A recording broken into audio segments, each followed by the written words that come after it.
Listeners everywhere, welcome to the Movie Show with Joel and Ryan, the weekly fix for your screen addiction and a trusted source for discussion of all things film and television.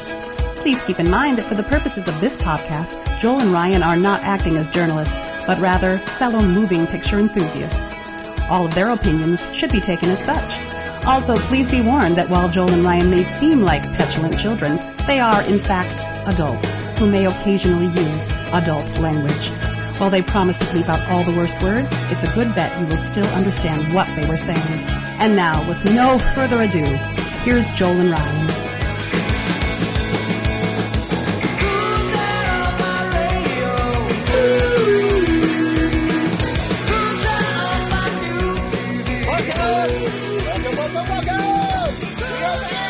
We're back.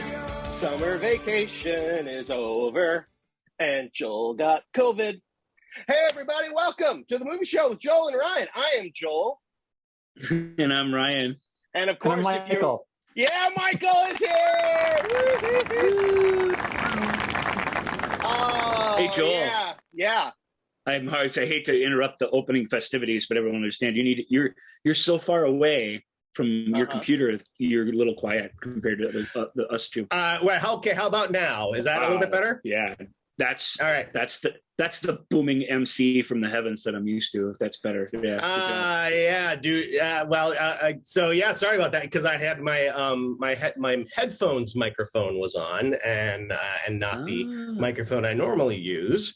Because it again, wasn't just that you were far away and on an exercise ball, an exercise ball in my son's room because my son and I are quarantining in the basement because he and I have COVID and my wife amazingly does not. And after a week, we'll get her.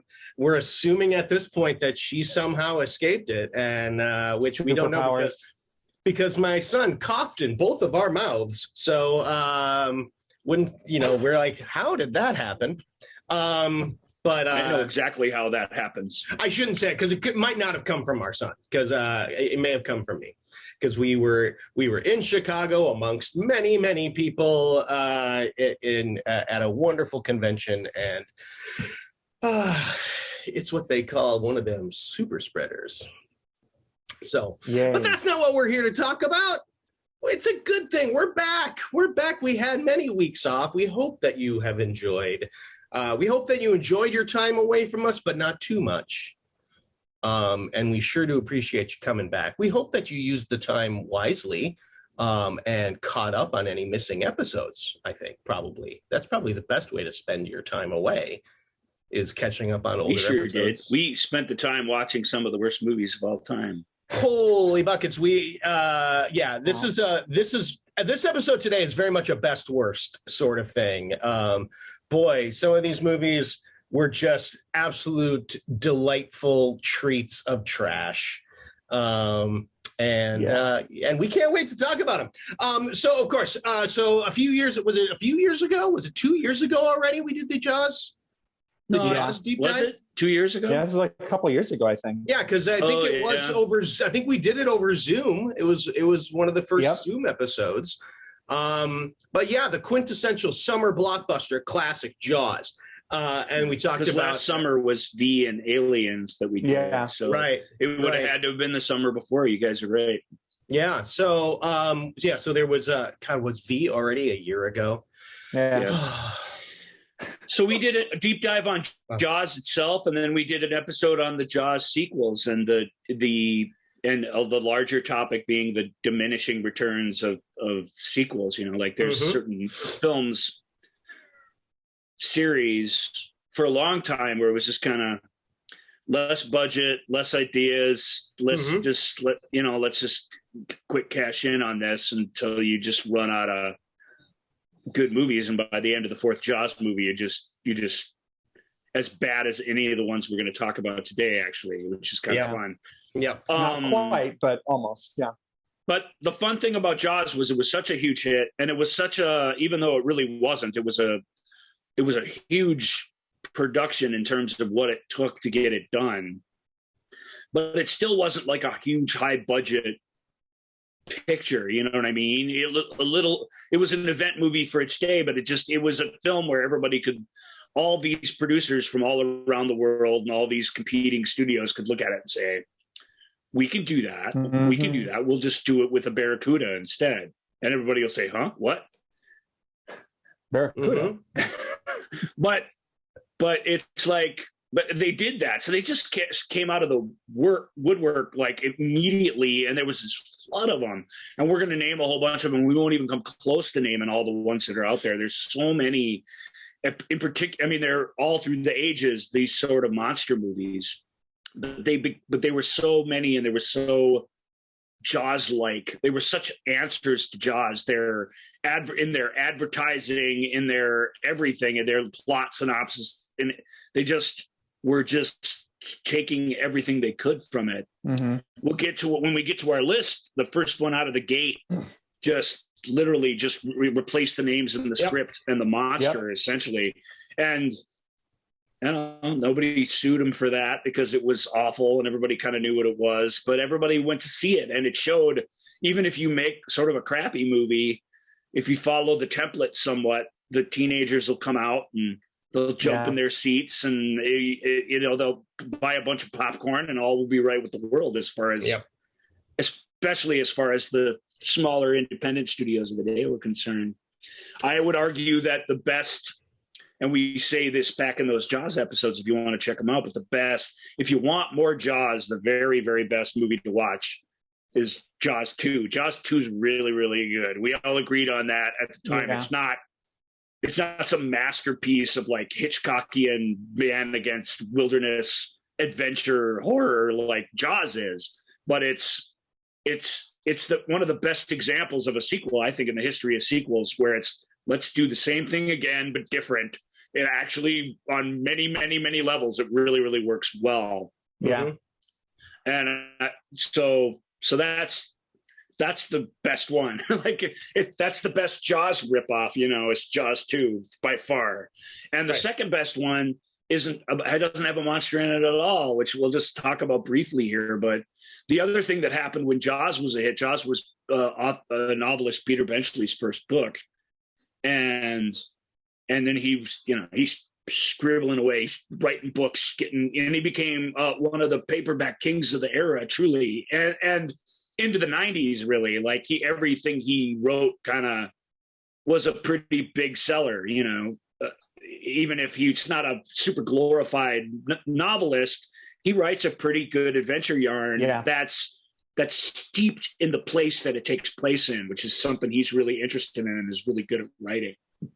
The history of the Bahamas, or in the case of the first movie of his out of the gate, his next book, The Deep, which is a treasure hunt movie based on his novel that takes place entirely in Bermuda. That's the next best Jaws ripoff to watch, and yet it's not really a Jaws ripoff at all, because there's really the monster in it is Louis Gossett Jr. It's not. Well, he had an automatic in at that point. Once Jaws, the book, and the movie did well, any Benchley properties we can get out there, let's do it now. Like you said, with varying returns, Right. But he was very good at ripping off himself and his own template. He was really, really good at giving audiences what they wanted. And there were times where he, like any writer would, especially a really rich writer like he became, where you'd like, I'm going to do something different this time. And America was kind of, Well, couldn't it be a giant octopus this time, or a big squid, or eventually, eventually he did them all, basically. Yeah, so that's kind of fun. People going to I Peter would say Benchley. The second best. Go ahead. I was just say people going up to Peter Benchley going, when you cut off a starfish's leg, it grows back. Think about that. What if a giant starfish came into somebody's holiday beach and wouldn't go away? I'll take that under advisement. Okay. But The Deep is a good novel, and it's a very, very good movie. Peter Yates directed it. It's got more Robert Shaw in it, which everybody should love. It's got the hunkiest, shirtless Nick Nolte that you're going to find in cinema. It's got Jacqueline Bisset, like the whole first 20 minutes. She's in a wet T-shirt underwater. Really, half that movie takes place underwater, and it's a high-class production. It's really beautifully done. The other half is it's a John Barry score on top of it, right? It's a John Barry score on top. John Barry score and a Donna Summer disco song at the end. So you really can't. It's the quintessential 1977 film, and it's like I say, it's not on our list because there's some sharks in it, but it's not a monster movie. It's about underwater sea wrecks, and there's a lot of cool, like you learn a lot about that process in it, and there's a lot of exciting stuff. There's chases, there's lots of underwater excitement. Danger. There's a really cool hand-to-hand combat scene between the two thugs of each team of these treasure hunters, like who never talk, like meet up and fight each other in the middle of the movie. It's fun with an outboard motor. I read the book for the first time a couple of years ago. It's a very fast, really fun read. Yeah. And I know the cast, but it's in my mind, I don't think I've actually seen the film, but of course I was picturing all of the actors as I'm reading it because I knew enough about it, but I don't actually think I've seen the film. I can't really remember. Robert Shaw, Jacqueline Bisset, Nick Nolte, Eli Wallach, and Louis Gossett Jr. Really, really good cast. Yeah. Louis is really great as the dapper, dinner jacket wearing guy, and then he's pretty badass as the voodoo gangster when he needs to be. So he's biting it off, and Shaw's always good. He looks great in the islands, looks good underwater. It's all clearly them underwater. I mean, I don't know how much time they spent scuba diving, but yeah, I'm sure there's some stunt doubles in there, but it's really, really well done where you can't tell, or it's exciting enough when you can't see their faces that you don't care, that's a good movie. And then there's other big movie that came out the next year, 78, I want to say, is The Island, which that idea of that movie is so audacious that I don't know if it's a good book, you can tell me, but the movie isn't good. It's Michael Ritchie who directs a smart movie. He's one of Joel and I's favorite directors. Directed The Candidate, directed Golden Child, directed Bad News Bears, like really, really good director. But and Michael Caine is close in it, which is always great. To have Michael on board because he's taking it super serial, even though the idea again is preposterous. But it starts out as like a bloody slasher at sea movie, and the explanation for the killings is just ridiculous. And once you get there, once the movie walks that plank, there's no coming back at all, and it's really, really crazy. I'm 95% sure I've not seen the film. It was around the same. I think I read The Deep and this like right back to back. I'm actually a Benchley fan. I haven't read all of his stuff, but he doesn't have that much, right? But I love his books, but I don't think I've seen the film. But as soon as you mentioned the opening, I'm like, wait, I feel like I have. I've officially reached the age where I'm like, wait, did I? Because everything starts. Did I imagine that, or did that actually happen? The Deep used to play on network TV, and you'd almost have to avoid it not to have seen it. But The Island was considered terrible as soon as it came out, and great cover art though for the book. I think in the movie is the same, but it's creepy as all get out. I agree, it's great, but as we find out, great cover art does not always make a great movie. So anyway, Peter Benchley. It's worth mentioning that his movies are really good, and my two favorite Jaws follow-ups really are The Deep and Jaws 2, particularly Jaws 2, obviously. Yeah. It's easy to say that, but I think it's important that we remind people that's pretty good movie, actually. Pretty well made, it's not the same quality at all, but it's as close as you could expect from a bunch of, non-Spielbergs coming together to make it. I mean, it's actually turned out pretty good. Yeah, to quote a couple of great philosophers, Rich Little and Fred Travellina, impression is the sincerest form of flattery, and And so we are, and that has never really stopped since Jaws. I mean, filmmakers are still looking at Jaws as a template for the movies that they're doing. But we, for purposes let's of give Hollywood a little credit, Joel. They've ripped it off, but they've never rebooted it. Sure. The Lord in heaven. Yeah. Like Jaws movie stopped in 1984 or 87 or 6, whenever it was supposed to. Yeah, like they should have. And they've never restarted. But they're doing it though. I mean, you see that The Exorcist is being requelled, I guess is now the term, right? Oh wow. I'm terrified that someone's gonna mess with it. It's like, don't. Just don't. Yeah, I think I mentioned it before. My one of my friends just finished. There's a musical called Bruce that just finished a run in Seattle that is hoping to make its way to New York, and it's a musical about the behind the scenes making of Jaws. That's fascinating. It was a lot of material there to mine. A lot of material, yep. So anyway, but for the purposes of our show, we're going to be focusing on sort of like that period right after Jaws came out, when everyone was just like, this is the template. Here we go. Here's some money. Yeah, like the 5 to 6 years after. Yeah. So that's really where we're going to concentrate. Let's do it. We're going to get into a countdown of the Jawsome ripoffs. 10 seconds. 9, 8, 7, 6, 5, 4, 3, 2, 1.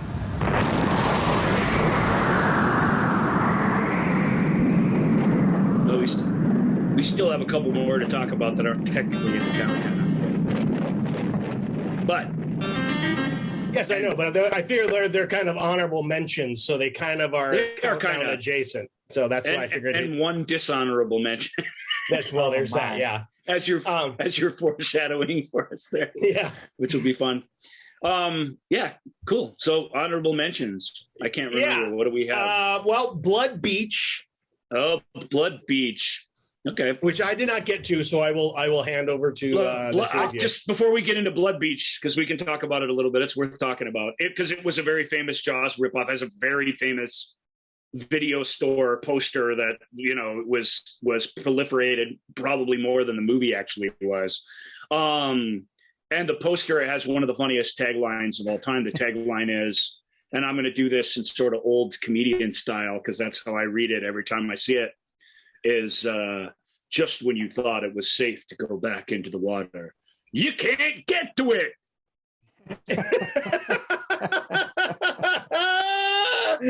Yeah. Woohoo. You can't get to it. I mean, this movie doesn't have a lot to do with Jaws, but in that way, it really, really rips off the Jaws phenomena. It steals Jaws 2's tagline and then sort of makes Marx Brothers joke out of it. It's actually dialogue in the film. Saxon delivers that line. Does he say that out loud just when you thought it was safe to go back in the water? Yes, John Saxon delivers that line in the film. John Saxon's doing heroes work in Blood Beach. He shows up and he's like he's in Godfather 2 or something. He just this is the thing. He's your man when you need somebody to keep a straight face during a bunch of lunacy. You got Burt Young. They're both solid. And this is the surprise. I'll quickly give my rundown of Blood Beach because I legitimately enjoyed it. It is not great, but I'm like, the relationships worked. The performances were all pretty good. It wasn't particularly scary, but the deaths aren't a joke either. They're people. The first victim in that movie, it doesn't follow the Jaws template at all, but it's these people. They're having this conversation. Our leading man is out jogging, and there's this older woman that lives on the beach. The whole thing was shot in the Santa Monica area. Which is an interesting area, and they make really, really good use of under the piers and stuff as this sort of creepy place where anything could be around, any one of those pillars, or hiding somewhere. But it they have this conversation like you have. It's really naturalistic. chit chat between two neighbors, and when you see one of them suddenly killed, sucked under the beach, it's like, what? So the murders, while they really didn't have and these films all have this in common, save one or maybe one and a half. They just didn't have the budget to create this creature that they dreamed up in any sort of satisfying way. So wisely, you don't see it a lot. Yeah. But when you do, it's like, I was willing to accept what they gave us at the end. Well, the cool thing about it is it's underneath the surface of the sand and you don't see it. And what is it? That's when the movie's at its most compelling. So that works. What worked for me is there's a great history between the romantic leads. Yep. It actually works, and you actually do kind of root for them. Yes. And then there's also some really, aside from the tagline dialogue, I thought the dialogue was pretty organic and real, like especially from Saxon when he's given his big speech to all of his officers.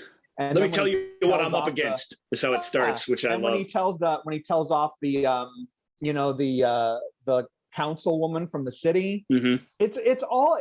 I was genuinely surprised how much I like this movie. Like it's not great, but it is a very good time, and all the performances work. It was a good film. It's a very cheesy poster that makes you think you're going to watch a very cheesy movie, and the movie, very much to its credit, plays it straight, just stubbornly plays it straight all the way to the end. There's a great speech by the scientist guy, and he's like, so you're going to go out there and blow this thing to smithereens, but you might want to think about what's going to happen to each of those smithereens. Which that end credit sequence was brilliant. Brilliant. It was so well done. The other thing I'll mention is I want to talk about what the creature is, but I don't think we should. We should leave it alone. It is. I thought it was a pretty good payoff. I'm like, I'm good. Plus the location that they shot that in, and I think it might have been a set because it was extremely detailed, but it was pretty creepy looking and lit very well. The other thing I want to talk about just on the Steve dialogue, Poster, the cinematographer, is his first job, and even though he's got some cheap cameras and he's shooting in a rush, he really shoots a mean film. He shot stuff he shot Strange Brew, which also was a shockingly looking good movie for a silly movie. He shot a lot of those things throughout the 80s, and he eventually hooked up with the Donnie Darko guy and his cinematographer. Oh, wow. And that stuff is really, really well shot too. So he's a talented fellow. I'll just mention him since you mentioned this. It actually looked good. I didn't care for some of the lingering shots under the thing because it just looked so cheaply lit, and but then other stuff worked. But the last thing I'll say about Blood Beach was why it kind of set itself apart. Again, as a dialogue, there's a sequence where this guy disappears, and so the widow, or spoiler, but his wife comes in and answers question. I'm sorry, Joel. Answers question to Burt Young, and he asks her, what was he wearing? She's like, I don't really know. And then she goes on for 5 minutes to explain in extreme detail colors, what kind of socks he was. It's hysterically funny, and it's so out of place, but it was a delight. I'm like, this is great, and it really wasn't necessary, but it was so fun. It was a good movie. Yeah. And quick other thing I remembered, I was talking to my brother. My mom, when she was, my stepdad was courting her, he took her to a double feature drive-in of this and Texas Chainsaw. It's a good double feature. Solid. That's a solid night. The other thing I'll mention too before we move on. I hate to say it is that your mom gave it up that night. I wouldn't doubt it. Yeah, that's some romantic stuff. Sorry, that's Anyway. That's a real phenomena. They went to these movies and everybody hooked up. I'll just say this too. This era, 75 to 81-ish. This is a really, really, for me, a super fun time to travel back in time to. For whatever reason, I love doing it. All my double features to this point have been from this time period. That's true. And it's like, and I liked doing it again. I liked that late 70s, early 80s sort of I love the scene in Blood Beach where the reporters going around interviewing people, and the kids are on the beach, and they're like, "Why are you on the beach with all these people dying or whatever?" And they're like, "I don't know, man. It's extreme. It's Blood Beach. Yeah. Wow!" And then, I love it. It's a surprisingly good movie. But I want to, like I said right before we started recording, I had the most fun prepping for this show. Like, I legitimately was so excited to get on this morning, because everything I was watching, regardless of how terrible they were, this was such a delight and so much fun, because I've known about these films for decades, and a lot of them I just have never seen. And so filling in those gaps was so much fun. So anyway, yeah. No, when I saw when I first sent you the rough, what I thought the 5 movies would be, you were like, I've only seen one of those. And I was like, oh my God, wow. He's, of course there's always that lingering, these have been around for a while. They're rough around the edges. Maybe you'll hate them all. You just never know. After you see a bunch of movies, your perspective changes. Yeah. But you took it in the spirit, I think you have to, which is, we're traveling back to an era when everyone was doing this silly stuff. And it's even the most serious moment in Blood Beach is still pretty silly when you think about it. And you have to you got to kind of accept that to enjoy what's there. And we were both able to do that this week. I'll quick rattle off 2 more that I'm the only one who's seen here, just so we can get to our countdown and really spend time on those movies. But there's 2 that, both that flirted with the bottom of the top 5. In fact, both movies are probably better movies than our 5 movie in terms of the quality of them, how they're made or whatever. But the first one was the second of 2 monster movies that Dino De Laurentiis, third if you count King Kong, that Dino De Laurentiis made in the wake of Jaws. It's just the second monster movie of 1977 for him. And it's called White Buffalo, and it's this amazing story about Wild Bill Hickok teaming up with Crazy Horse in the Black Hills to hunt down a white buffalo that's rampaging and murdering people. They murder one of Crazy Horse's sons in this opening sequence, and as Hickok travels and gets closer and closer to the Black Hills, that's how they don't show this buffalo, which is not a very good monster, unfortunately. He's detailed, but as a puppet, he doesn't work. He doesn't move like a buffalo. Like you always feel like you're fighting a puppet, which is too bad. And it only from a front. So he's on like a wagon that when you push it forward makes his arms do this. And it's shot great. Like, it's a really good looking movie, but the monster in the end just isn't good enough. And we could say that's true of almost all of these, honestly. In the end, it's just, you did a monster movie and you didn't really have the monster. But what's fun about this is the lore. These were real people. Crazy Horse and Hickok, if they'd have met in real life, I don't know that they did, would have hated each other. It's Charles Bronson, Will Sampson, and Jack Warden are the 3 guys out in the wilderness hunting this thing. So it's pretty good acting all around. And the nightmares are cool. The opening is this foggy, atmospheric thing where it's got like red opening credits with this white, it's superimposed over the white snow. And it turns out what you see at the beginning, it feels very dreamlike, and it turns out it is a dream. The closer Hickok gets to the Black Hills, the more vivid his dreams of the rampaging white buffalo become. Is this available? Is this easily found? I think Kino Lorber has the video right, so it has a Blu-ray, so it's been restored, so it should be out there somewhere. I don't know where, because I have it over here on the shelf. Another little bit of trivia about White Buffalo in the unaired The Movie Show with Joel and Ryan pilot. It's one of the first movies we talk about in it, actually. That's very true. It has a little bit of extra meaning for us.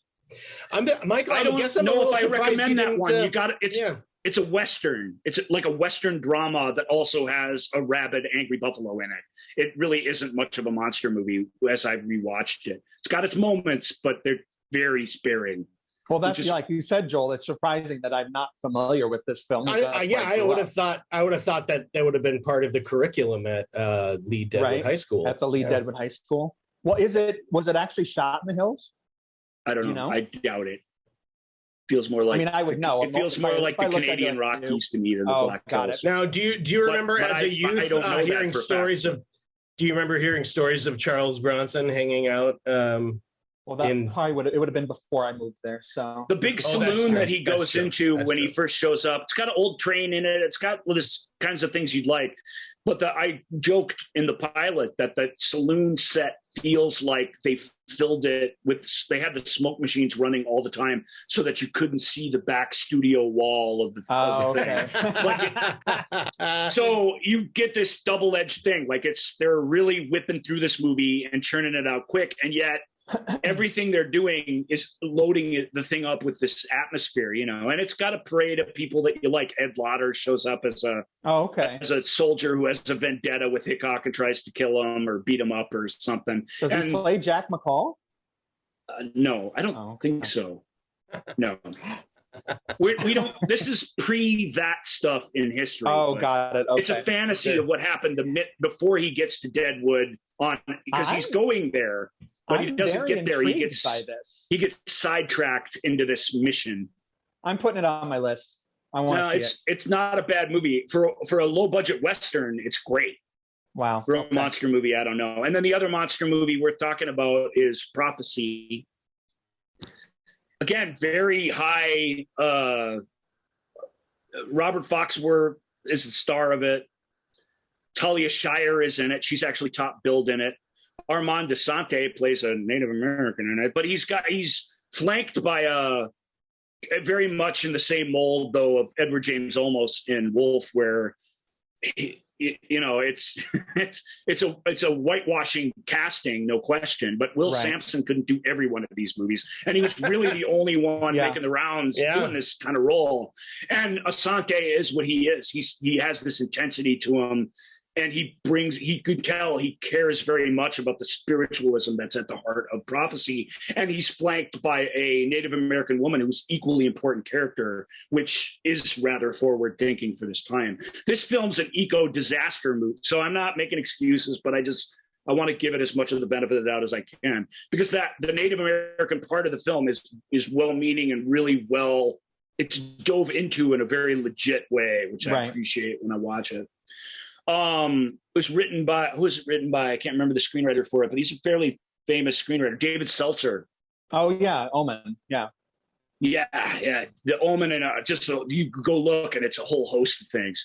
And he wrote this thing, it's written above its station for a monster film, but it is in the end a monster film. He knew he was writing a monster film.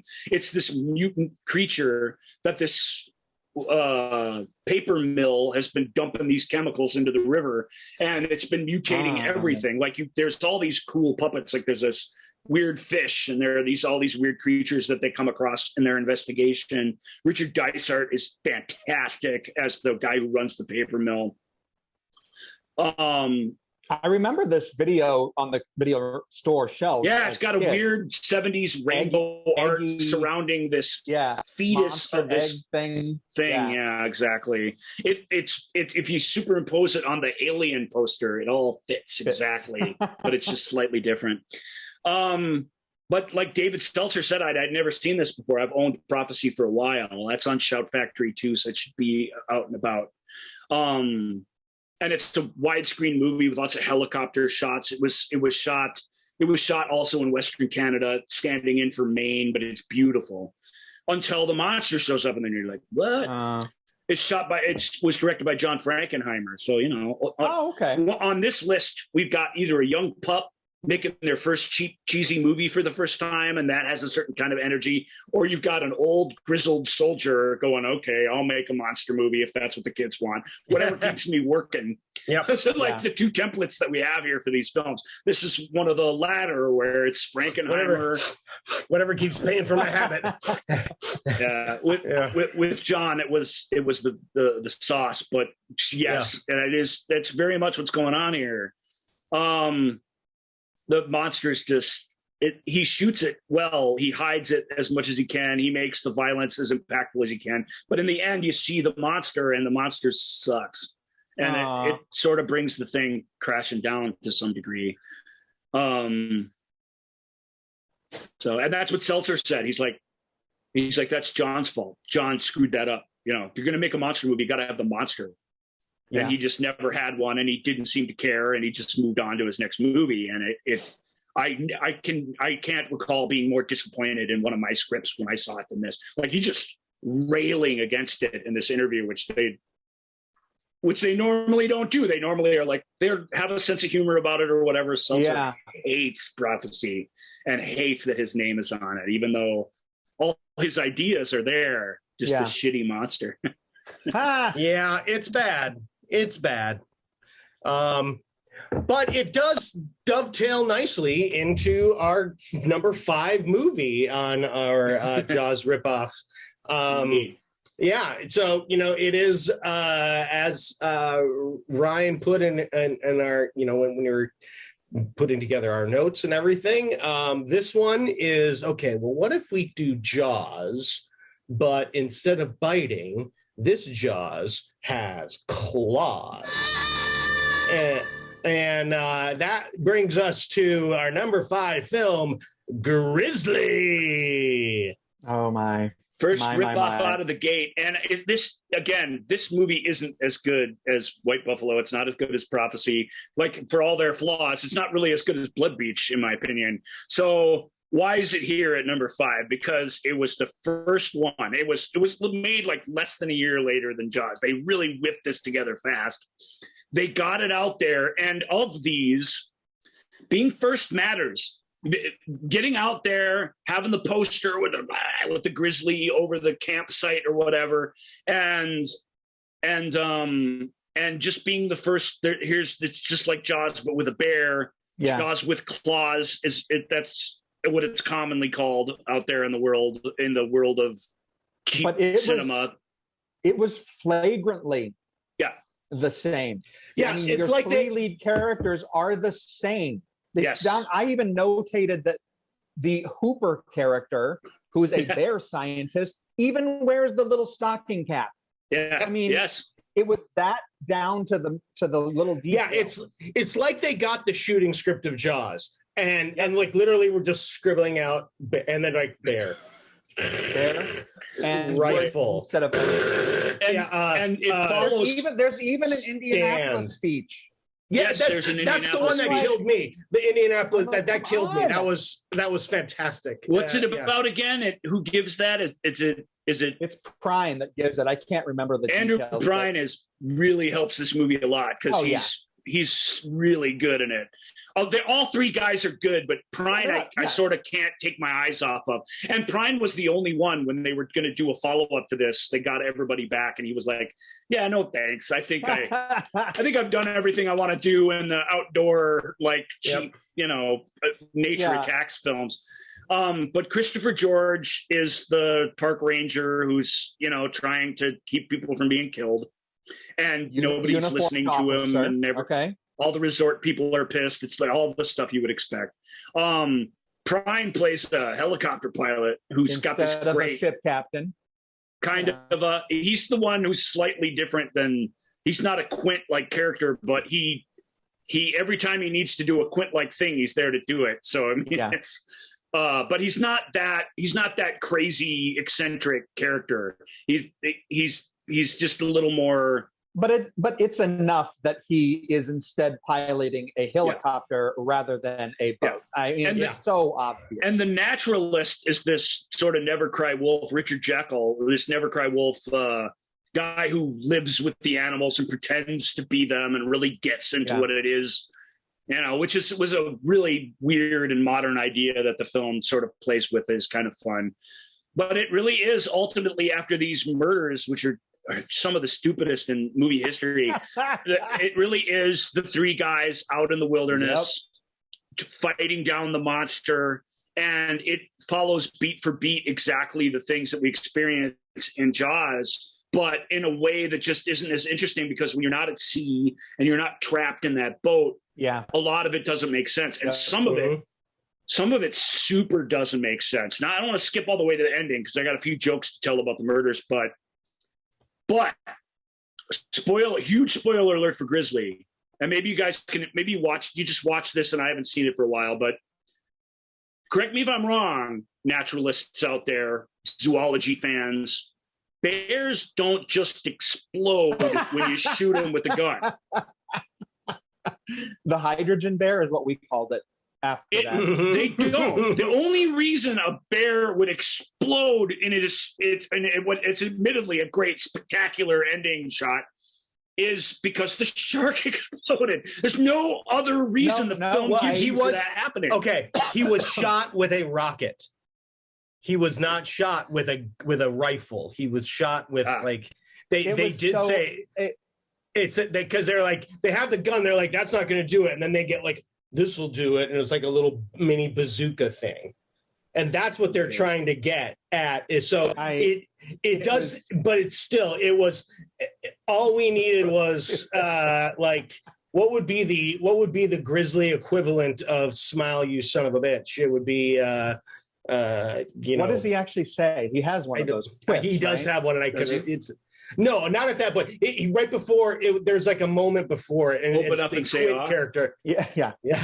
It would be.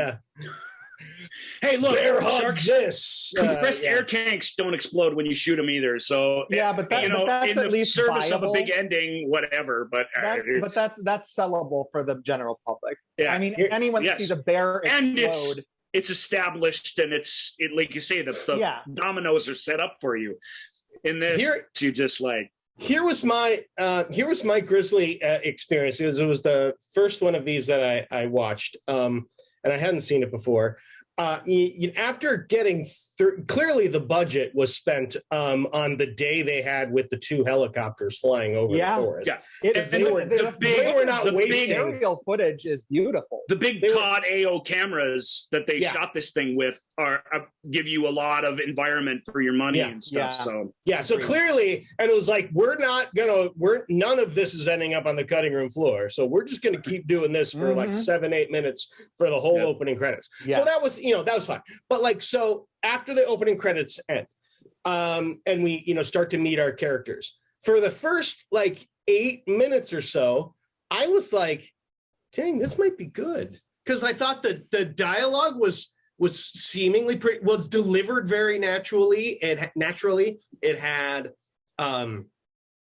good pacing. It did, even when we cut to the 2 women camping, they're just they're obviously there because they're beautiful and blah blah blah, and then we get the a false jump scare with one of the, it's not even a jump, actually that's one of the things I liked. It was like, do you hear that? Do you hear that? And then it's like, instead of like it was literally one of the park ranger guys like slowly making his way through. Hey everybody. And I'm like, I love that, like sort of an anti-jump scare.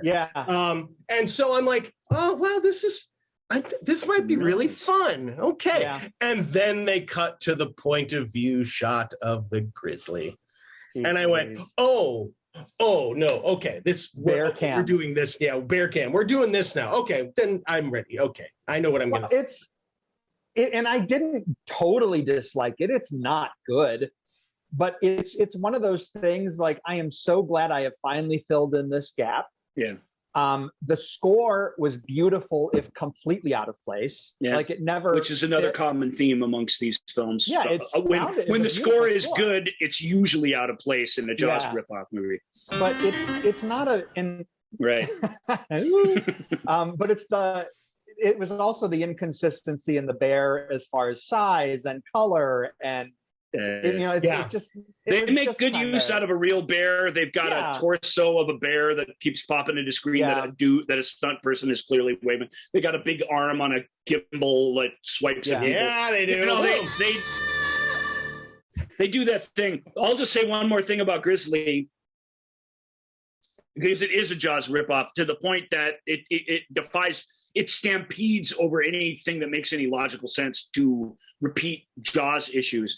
One of the weird things about Grizzly, though, it's not these victims aren't exclusive, but it kills 5 or 6 only hot chicks. There's one point in the movie where by the third you're like, let's vary this up a little bit. You know what I mean? only the most attractive women available in the movie get killed by the bear for like quite a bit of time. There's even one sequence where it sneaks stealthily through an entire camp of Cub Scouts to get all the way to the other side to find the only hot chick available to kill, and it kills her. And that's weird. That's really weird when you're watching and you're kind of like, this movie's got some sort of, although that's the exploitation cinema of its time. Each of these have their moment of distastefulness, and to me that was it. Now it was a growing motif that became distasteful, but by the time that fifth beautiful woman is killed and everybody's running around and you're like, you could have killed any of these people. I was like, I don't know, that to me is weird. It was a really horny, murderous bear. Yeah, I would have liked to have seen that explored psychologically on the bear. Like, what did you have previous experience? Why is the bear targeting? Bear? What happened in your youth? Did you have a babysitter that? I don't know. It's one of the weird things. It's one of the many, many weird things about Grizzly. But big widescreen adventure in the great outdoors. Joel says when the writing is good, the acting is pretty good, and then it sort of diverts when it diverts. But and of course, when you get decapitated, don't worry if you get decapitated, because when they come find you, your head will be reattached. Intact. That's weird. I don't know. That's weird. And I guess the bear's shot with a rocket, but I guess still weird that it's still weird that it explodes to that degree. But what I did appreciate pieces, Ryan. Yeah. What happens to all the little pieces of the bear? Chris George, Richard Jekyll, and Andrew Prine have great chemistry, and those long scenes of them in the woods with no bear and nothing happening, you get through them because of them. Which I have one more comment, and this was a big issue for me. Okay. So, spoiler. Yeah. But the naturalist. Yeah. What was with his demise? That was so unnecessary and stupid. Yeah, and it really does feel like the movie wasn't sure whether it even what was the point? Yeah, ultimately, why did you do it that way? They didn't do anything. Right. It was very strange. Like because it was kind of, you have a little hope, like and then no. Mm-hmm. As I said, they followed this film up with a Birds ripoff called Day of the Animals, where these camping trip by this guided camping trip with this ensemble of people go into the wilderness, and everybody, including the people, are affected by something in the ozone layer, and they all start going crazy. The owls, the cougars, Leslie Nielsen. Leslie Nielsen is bonkers in that film. In the Andrew Prine role. And he is shirtless most of the time too. So not quite Nick Nolte, blonde with a mustache and looking hunky, but Leslie Nielsen shirtless isn't as bad as you would think. Like, it might be worth poking your head in there. If you sort of go, Grizzly, I really like that. Should I watch it again? No, maybe you should watch Day of the Animals instead. All made by the same people 4 months later in all the same locations. Or maybe you watch Grizzly 2, The Revenge, featuring George Clooney, Laura Dern, Charlie Sheen, Louise Fletcher, and John Rhys Davies. Jaws 2, The Revenge is an unfinished movie, so you really need to be careful before you wade into those waters. Grizzly 2, The Revenge. Grizzly 2, yeah. That really does exist with those people in it. It's out there. Mm-hmm. Wow. But it's an unfinished movie that only ever saw the light of day because it's got these notable names in it. Yep. Yeah, who all clearly die probably early on because they're all... Yeah, it's too bad, though. I mean, that was kind of their big thing. Did they do anything after that? Any of them? I think Louise Fletcher did a couple of things. Well, yeah. I know Clooney and Sheen had a couple TV gigs, and that was it. Well, I know Clooney was on Roseanne, so I think that's a good. Well, and he was on Facts of Life. Yeah, it's true. So at the very end, when Facts of Life was at its best. Indeed. All right. So let's talk about. All right. Well, we have. So we have Jaws. Okay, we have Jaws. What if instead of one big fish we could somehow have all sorts of little fishes that eat people. That's got to be scarier, right? Yeah, sure. That's like, I think it is in some ways is scarier. Being nipped away at slowly until you dissolve into nothing is sort of an awful idea. Mm-hmm. And yeah.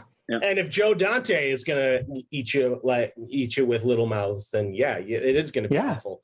And that brings us to Piranha. It's Piranha. Joe Dante's first film, actually. Yeah. Piranha, and it's written by John Sayles, who wrote two of these monster movies. John Sayles wrote this. John Sayles is amongst the best screenwriters alive on the planet right now. So when we say it's written by him, it doesn't mean what you think it means when you associate him with his own movies, but it does mean that the writing's going to be sharp and that shit is going to be connected and that stuff is going to be explained in a way that's fairly interesting and entertaining. You get that from both of his films. John Sayles. I was going to say John Sayles is my wife's favorite screenwriter, and and she always says like, "Oh my God, I love everything that he's written," and I always just go, "Yes, like Piranha."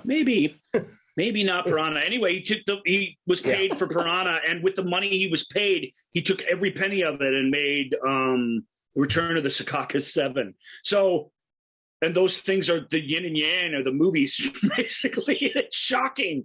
And he did the same thing with a later movie on this list. Took every penny he got from writing a cheap monster movie that turned out to be a hit and made Matewan with it. It's amazing how he kicked off his career. But it's also cool when you listen to John Sayles talk about, because he's also a very famous script doctor, when you hear him talk about coming in and working on something, he says, the key is to not be the least bit mercenary or cynical about it. You got to take each project for what it is, and you got to make it the best thing that you can. And your mental state has to be that, or you won't be doing anybody good as a script doctor if you're kind of going, I'll take your check and change some dialogue. Like, you really have to be like, well, what's great about this? What could be great about it? And what can I bring to it to make it great? And both his scripts have, in passing, they've got all this character development stuff. It's not deep stuff. In fact, a very famous exchange, because Eric Braeden was cast as the lead in Piranha before he quit. He's featured in it just a little bit in some of you can't see his face, like running around stuff, which they mostly shot first, the action, and then they went into somebody's cabin and shot the scenes and stuff later, because that wasn't going to be as costly or take as much time. And he dropped out, and I can't remember the guy who stars in Piranha, but he came up to Sayles, who was on set for a lot of it, and said, why is this guy so wooden and one-dimensional? I mean, this sucks. There's nothing here. And he goes, well, Roger Corman usually casts really bad actors in these parts, and I just didn't want to load them up with too much stuff to do. But we could take a swing at some of this if you do it a little different. I mean, you're pretty good. I don't know that this guy's a great actor, but you can tell he's into it. He's really... He's happy to be a leading man in a movie and wants it to be good. Yeah. And the same is definitely true of what's her face, Von Trapp, his sidekick that he spends the film with, Louisa. No, they have pretty good chemistry. It's this was the first time screening for me. I'd never seen Piranha after all these years. Right. I enjoyed it. It wasn't my favorite on the list, of course, but it was another notch in my belt, and it was enjoyable, and it was campy, and exactly what I anticipated it would be. And but yet I agree that there are some rough stuff. Things. They don't show it really, but they show the body on the beach that's covered over, and the cheesy guy who runs the children's camp, kind of looking up at our heroes, and the look on his face is like nothing. Yeah. It's corny, and he knows it. I can't remember that actor either. Paul Bartel. Paul Bartel. He knows he's there to camp it up and be silly, except suddenly he's given this moment where he isn't that, and it's kind of extra.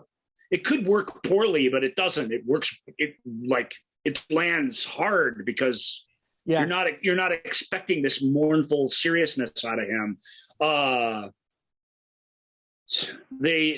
You should hunt it down. One of the coolest characters in the movie who that doesn't make it to the end of the movie is played by Belinda Bulaski, Yeah. And she's got sort of the most memorable kind of high effect underwater death scene. And it's super tragic. Like the whole thing, that whole sequence, like it's unfortunately it's because Sayles wrote it. It's cooler to say what it is than it is when you're actually watching it. When you're watching it being done, it's like it kind of comes short of the maximum impact. But it was reshot because Roger Corman said it wasn't bloody enough. So in the movie, you can't see really what's happening, which is too bad because if you can see the cut, they're in pretty rough shape. But if you can see the cut bits where they sort of roughly edited this sequence together, when you can see it, it's really, really awful and scary. It's got a really weird, just worth mentioning because it's such a weird non sequitur, but it's got a really weird Ray Harryhausen stop motion creature in the lab that's like lurking around at the beginning of the movie. That was great. It's great, but that thing you were supposed to see it like a couple more times throughout the movie, getting bigger and bigger and sort of being in the background where nobody notices it. Same as in the lab, that it's walking around and nobody really sees that it's there. Yeah. It's funny. So it's this idea that this other mad experiment got loose. Is it Barbara Steele? Oh my God. she's vamping it up. She's fantastic. What's her face? I can't remember these actors' names. Sorry. Do you have Piranha up, Joel? Yep. What's the name of the main woman in it from Sound of Music and all that? Married Robert Urich. Heather Menzies. Urich. Yeah, right. Yeah. Heather Menzies is a good actor. You know, she's good. She's. This isn't Sound of Music. It's Piranha, but she just is very earnest and lovely in it. And who's the other? Starts with an M. The blonde camp counselor that's Belinda's friend in the film from Young and the Restless. Melody Thomas. Yeah. She's in Fury, and she's in a whole bunch of these movies. She's in a later movie we're about to talk about, actually. She's a good actor. It's like, you know, and then you got all this the people that would become the Joe Dante ensemble. Paul Hartel, we already mentioned. Dick Miller is great. It's fun in it. He comes in kind of late, but whatever. These guys, the government makes these piranhas. They made them originally to go kill the Viet Cong or whatever. And they're these murderous things. And they get in the river in a swarm. And the way they move in the river and how they navigate, like, is all explained by the movie. The science of them is explained. Like, and not in a way where it's like, sit down while I explain this to you. John Sayles really is working the obstacle course of a cheesy. All the exposition is on the go.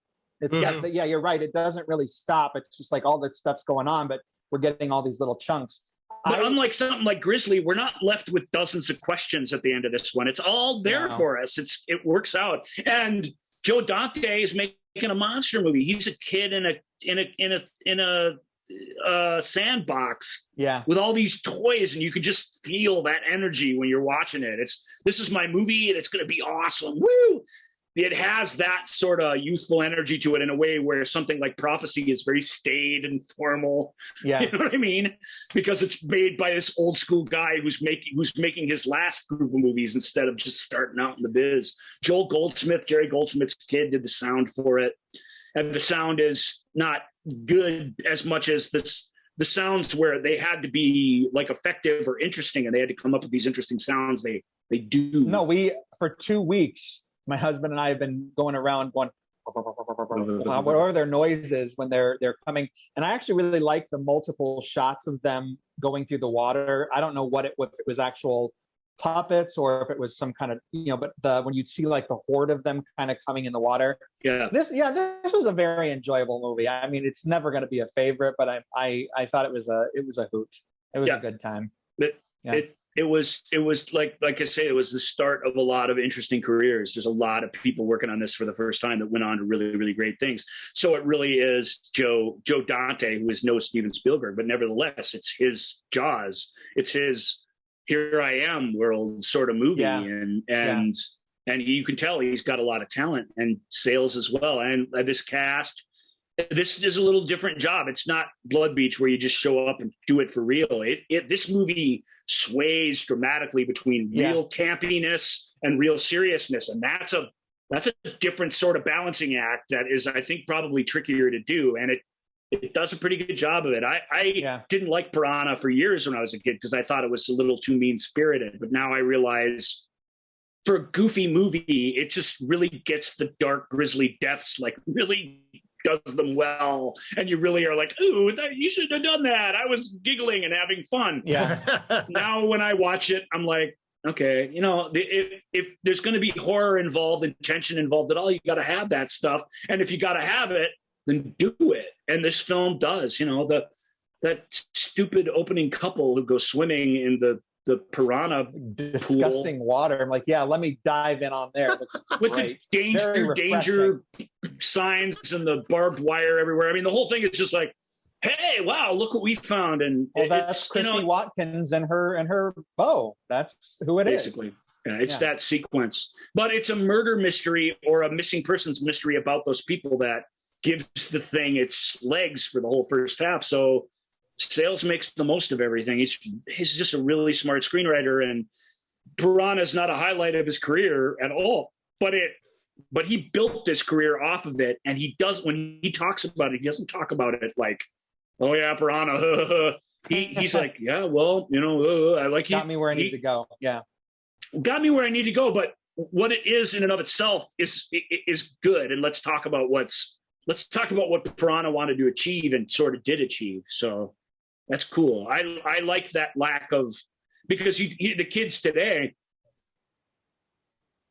it's all just a joke to them. And that comes across in the movies. I don't want to paint them all with the same brush, but the horror movies and the slasher movies today, I mean, just like, it's exhausting how they don't give a shit. And you can just feel that nobody does. You might have some starlet being chased in the woods by something and she's giving it her all, but you really feel like behind the camera there's no actual investment in this. Wouldn't it be funny if we just recreated this? Sure. Piranha and some of these others, even Grizzly, frankly, although which is clearly a money grab, it doesn't have that. It doesn't have that we're just effing around. It's like, well, they did this in Jaws, how would we do it? It feels like they really are going for it. I agree. That. Yeah. All right, on to the next one. Sorry, Joel. All right, so we're sitting in the Hollywood screenwriter or the producers are like, okay, well, I don't like the water. I just don't like the water. So we got to do a Jaws film, but I don't like the water. Why don't we drive over to the restaurant? Oh, drive. Oh, what if we did Jaws, but with a car? I think we might be onto something. The Car. Jaws and let's wheels. Get the director of what? The Western with Jane Fonda? What's that Western comedy, Joel? Yeah, hold on. They shoot horses, don't they? No. No. That's Sidney Pollack and not a Western. We get Elliot Silverstein. Yeah, Elliot Silverstein. He drew very famously. I mean, he's again, this is an older director. When you hear Elliot talk about it, he's like, I guess some people like it. Yep. Who directed Cat Ballou? Most famously directed. His biggest hit was Cat Ballou, and that's his sort of style. So now here he is out in the desert in some really great locations. The location work for this film is really, really well thought out. In mostly New Mexico, I want to say, is where they shot this. And the idea is off the charts crazy. There's and I'll just, because I talked too long of Piranha, I'll just cut to the chase. It's a demonically possessed luxury sedan. Yeah, exactly. That just wants to kill people. And this car, they made 4 of these cars, and it's an actual car that there is this kind of car out there, but it's souped up. It's got this bumper that goes all the way around the car. It's had the cab of the car lowered to this impossible low size that if you were a person in there, you'd be like this. I'm sure that's how the driver was in there. It just feels like a person couldn't be driving the car, which is the feel they want to get. It's got these weird orange tinted windows. Like the car really, the car's got to be the shark, and it's got to be scary. It's not going to be scary in the same way, but it's got to at least do the job of that throughout the film. And the car that they fabricated is awesome. It really is a really great B-movie screen villain. And the why is this happening of it there is no why. Yeah, exactly, because it's evil. That idea that's just it. and you don't find out any of the secrets. And it's not like, well, back in the 40s, a car came, and there's nothing. They don't explain it at all.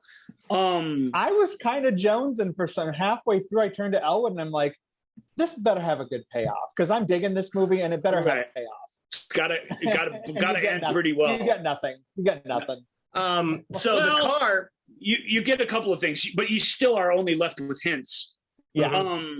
The car was a 19. Melody Thomas, who we just talked about, is one of the victims. She's a cyclist at the beginning of the movie. She's a good actor, and her friend, and the friend gets like knocked off on his bike. He gets knocked off this bridge in a car, and there's this free fall stunt from the top of this really high desert bridge that is pretty impressive, really impactful and amazing. James Brolin plays the local sheriff. Hey. Straight out of Brody-dom. He's a single dad. I kept just mustache when I shaved this morning, just for James. For James Brolin. James is great. You could not have done better than him for a movie like this. He really plays it straight. Ronnie Cox as his kind of cowardly deputy. Yeah. Jack Waltz of Godfather fame of I don't know the actor's name, but he plays Waltz from Waltz International Pictures, who wakes up with the horse head in his bed. That's why I recognize him, because I'm watching. I'm like, why do I know? Yeah.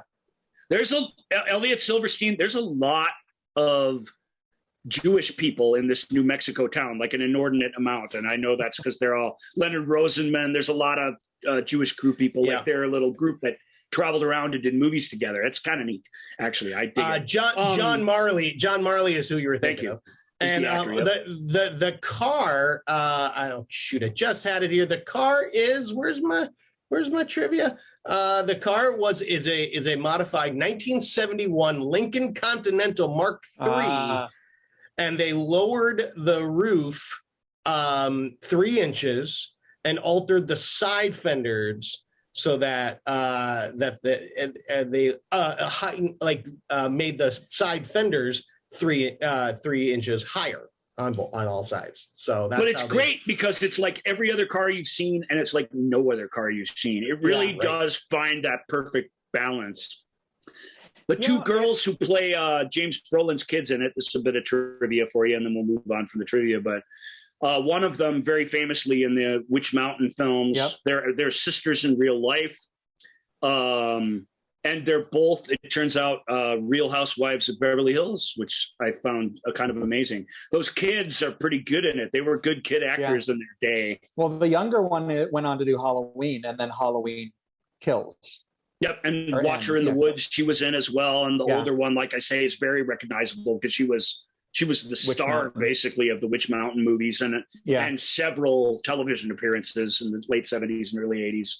Well, made the rounds, basically Fantasy Island, Love Boat, Charlie's Angels, blah blah blah. Having those kids in there clearly was important because James Brolin's character, he's Sheriff Parent. His last name is Parent. So just want to make sure that you guys got this. Their idea for getting rid of the car is pretty clever, and yet there's a million ways it can go wrong, which it does. The car not being able to attack on holy ground is a fantastic idea. That's a great sequence. Look, this from the get-go, and the fact that I said earlier that you don't get any final insights a little bit. No. But this is so stupidly absurd, but it is a blast. Yeah. I had never seen this movie. I thought it was intense. It was well acted. It was suspenseful, edited well. The stunt work and the driving was crazy good. Yeah. Everything about it was just a really good time. And I can't count the number of times that Elwood and I are sitting here. This is the last one I watched last night where we're like, oh my God. I mean, the living room with the girlfriend. Are you kidding me? This is ridiculous, but we're like cheering. Look, and that you got an explanation for. Why did it go out of his way to do that? And they're like, because she cursed it. Yeah. Because she cursed it. She's all badass earlier in the movie, so which makes you kind of really like the character. And then when it comes for her, it's horrific. That shot of her on the phone and in the with the headlights in the background, you see the headlights appear. It is so well conceived and pulled off. And that was true of so much of like the camera work and the stunt work. It was top notch, some of this stuff they were doing. And he really had to stop and think like this was not a safe, scenario that all these people and these stunt people, there's a lot of stuff going on. It was surprisingly, but also I loved the Native American aspect on possibilities and the old woman that witnessed one of the attacks.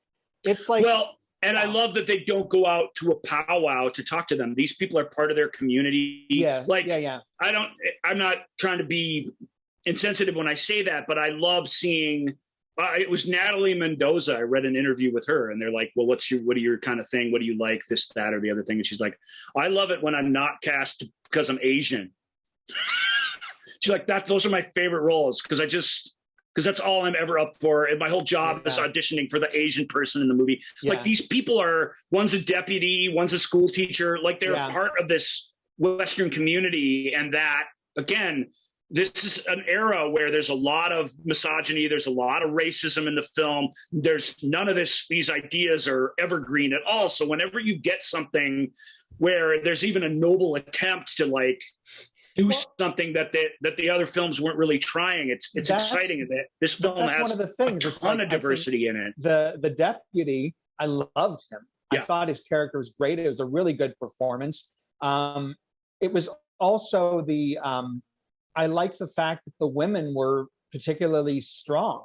That whole sequence at the cemetery of her telling off the car was awesome. Well, before they get to the cemetery, the horses like circling around and with its car spinning in the dirt. It's chaos and madness, and it feels like that. It doesn't feel like a choreographed thing. You feel like that car is going to smack into one of those horses at any second. For sure. But the other things is like the sense of there's a good sense of dread in this movie. Yeah. Every time you see those long vistas, like when the cop is out in the middle of nowhere and you see that little kick of dust, that little sparkle of metal way in the background. God, and you just know. It's great anticipation. It's the car. It's the car. I mean, I am actually, as much as I love the film, the last moment where you get kind of that little inkling of what the car was, I'm like, of course, yes. Well, I'm in. The graveyard is a big hint. Yeah. Oh, for sure. Yeah, certain. Yeah. Or just that sequence where it's just sitting there and Brolin's like walking up to it. It's crazy. I mean, I don't know. It's silly, but it's tense. It's okay. Best moment in the film, and I don't know if you guys agree to me. Elwood missed this. We had to rewind it. When he's getting on the motorcycle and he walks through his garage. Yeah. And I'm like, wait a minute. Elwood's like, what? And I'm like, rewind that shit because you need to see what I just saw. I mean, it was great. There's a great moment like that in our next movie, which we have to get to because we're running out of time. This is going to be too epic. But the car, I'm glad you like the car because I've always really had a soft spot in my heart for that. It really is something about it. Carried off great. Yeah. It was great. Yeah. All right, so Jaws. Okay, we got to make another Jaws film. Okay, so what about, oh boy, man, this is just crap. The sewers. What if there was something living in the sewers? Well, let's put, how you sometimes get those little baby alligators from the pet shop? Well, you can't take care of them forever. This ain't Florida. So let's flush him down the toilet. And he lives in the sewers. What if he doesn't die? The old alligator in the sewer, what do you call it? Gambit. Yeah, the old Gambit. Legend. The urban legend. Thank you. That is the term I was looking for. That old urban legend of the alligators, the full-sized alligators living in the sewer. And of course, because of some weird genetic experimentation going on at a food processing development lab where they're stealing people's pets. This is the diabolical thing that starts off this movie. They're kidnapping people's pets. They're treating them with these weird growth hormones, and then they're disposing of them in the sewer. And the baby alligator is eating them, and it's growing to be as big as a a conversion van, basically. As the car. Massive creature.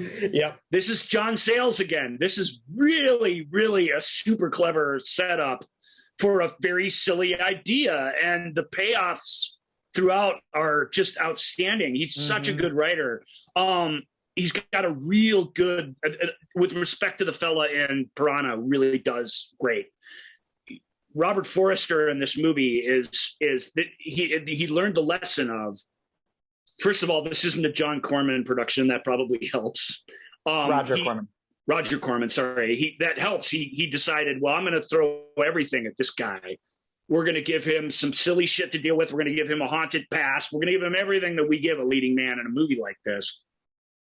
We're even going to hook him up later with a scientist who loves animals, who was the little girl whose baby alligator got flushed down the toilet at the beginning. And we're not really going to connect those dots. We're going to let the audience do it for themselves. Like, this film respects the audience in a weird way that these monsters really don't typically. Well, and to make things even better, and this is where it really speaks to my heart, there's this, the alligator, when it gets loose, doesn't just work its way up, into bigger and badder events. He works his way up through the social ladder until the last person that he kills is like the richest, worst person. Like that's good writing in a way that the film doesn't even tell you that. Like, there's a very much a social have and have not component to this film that is great. But let's get into the specifics of it. Well, what do you think? I just had a conversation with my brother. He's like, we saw this when we were little kids. And I'm like, I don't remember. And he's like, no, I can guarantee you we saw this, because watching this, getting ready for the podcast, I'm like, I've never seen this. But apparently I maybe did.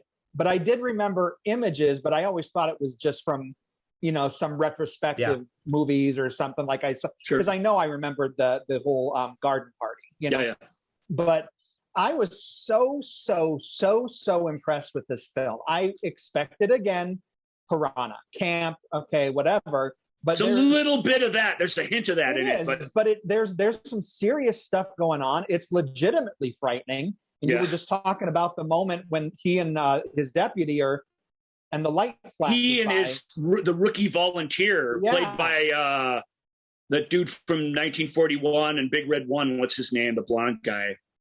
Great, but sequence of them down in the sewer with the flashlights. I mean, that's really good filmmaking. The flash by was legitimately a good fright. I couldn't believe it. But then what happens at the end of that sequence is just grisly as hell, but one of my favorite things, I loved the relationship between the two romantic leads. I thought Forster was fantastic. I was just so impressed with him. But there's a line of dialogue which speaks to how organic and good it is when they're in the diner. And I can't remember, something about understanding. Do you remember this dialogue? She says, I want to roughly, I know the scene you're talking about, it's something about, I want to understand you, she says. And he's like, it's too early for you to understand, or something like that. Yeah. God, that was just made me so happy. It's good writing, man. It is good writing. But the effects all worked. I didn't really expect them to be using a real alligator for most of it. Right. I'm like, oh. In fact, the fake alligator is so good when it's functioning that the shots of the real alligator's eyes blinking and stuff like it doesn't. It's great. Like, they really make the most of every tool they have, but it doesn't sync. It doesn't match in a way. So what you really want is that big animatronic alligator, because when it's on scene, and there's for every shot they got right of the alligator, there are 25 of them in the can that sucked. So it was one of those movies where you just had to deal with very much like Jaws, where you just had to keep taking stabs at it until you got something that you could edit into the film. And they were very judicious about what they were willing to show and what they weren't. And if they couldn't get it right, they didn't show it. And so this is the rare monster movie where the monster is really almost unimpeachably good, the bits of it that you get on scene. I watched this for the first time on network TV when I was 10. And my dad let us, it was on a Sunday night, so next day was a school day, so we could stay up till till 9 to watch it, but then we had to go to bed, so we didn't get to watch it to the end where they get the alligator or whatever. We watched it right up to the part where it comes out of the sewer and kills that cop, and we were, and that's it. Okay, everybody. Like, what? I'm never going to sleep again, you bastard. How could you do this to us? So that's my memory of it, was only the sewer scene, only the coming out party, and then nothing else for 9 years until I watched the last half of the movie, which frankly has some pretty dark stuff in it, but at least has that, light of day, big battle against the sort of energy where you're not just constantly horrified. Alligator's most famous for, and this will be a barometer for your empathy test, it's for all the great stuff in it. It's most famous for that costume party, swimming pool scene, that's the sacrifice scene. Rough. Wow. Brutally. I mean, it's terrifying. Yeah. That was one of the points I was going to bring up as far as kind of a highlight for me in a gross way, but just that it was so effective. Yeah. I'm like, that was brutal. that again, it's really good writing, although it's really tough. Like I guess I know what that scene is now, so I kind of live with it.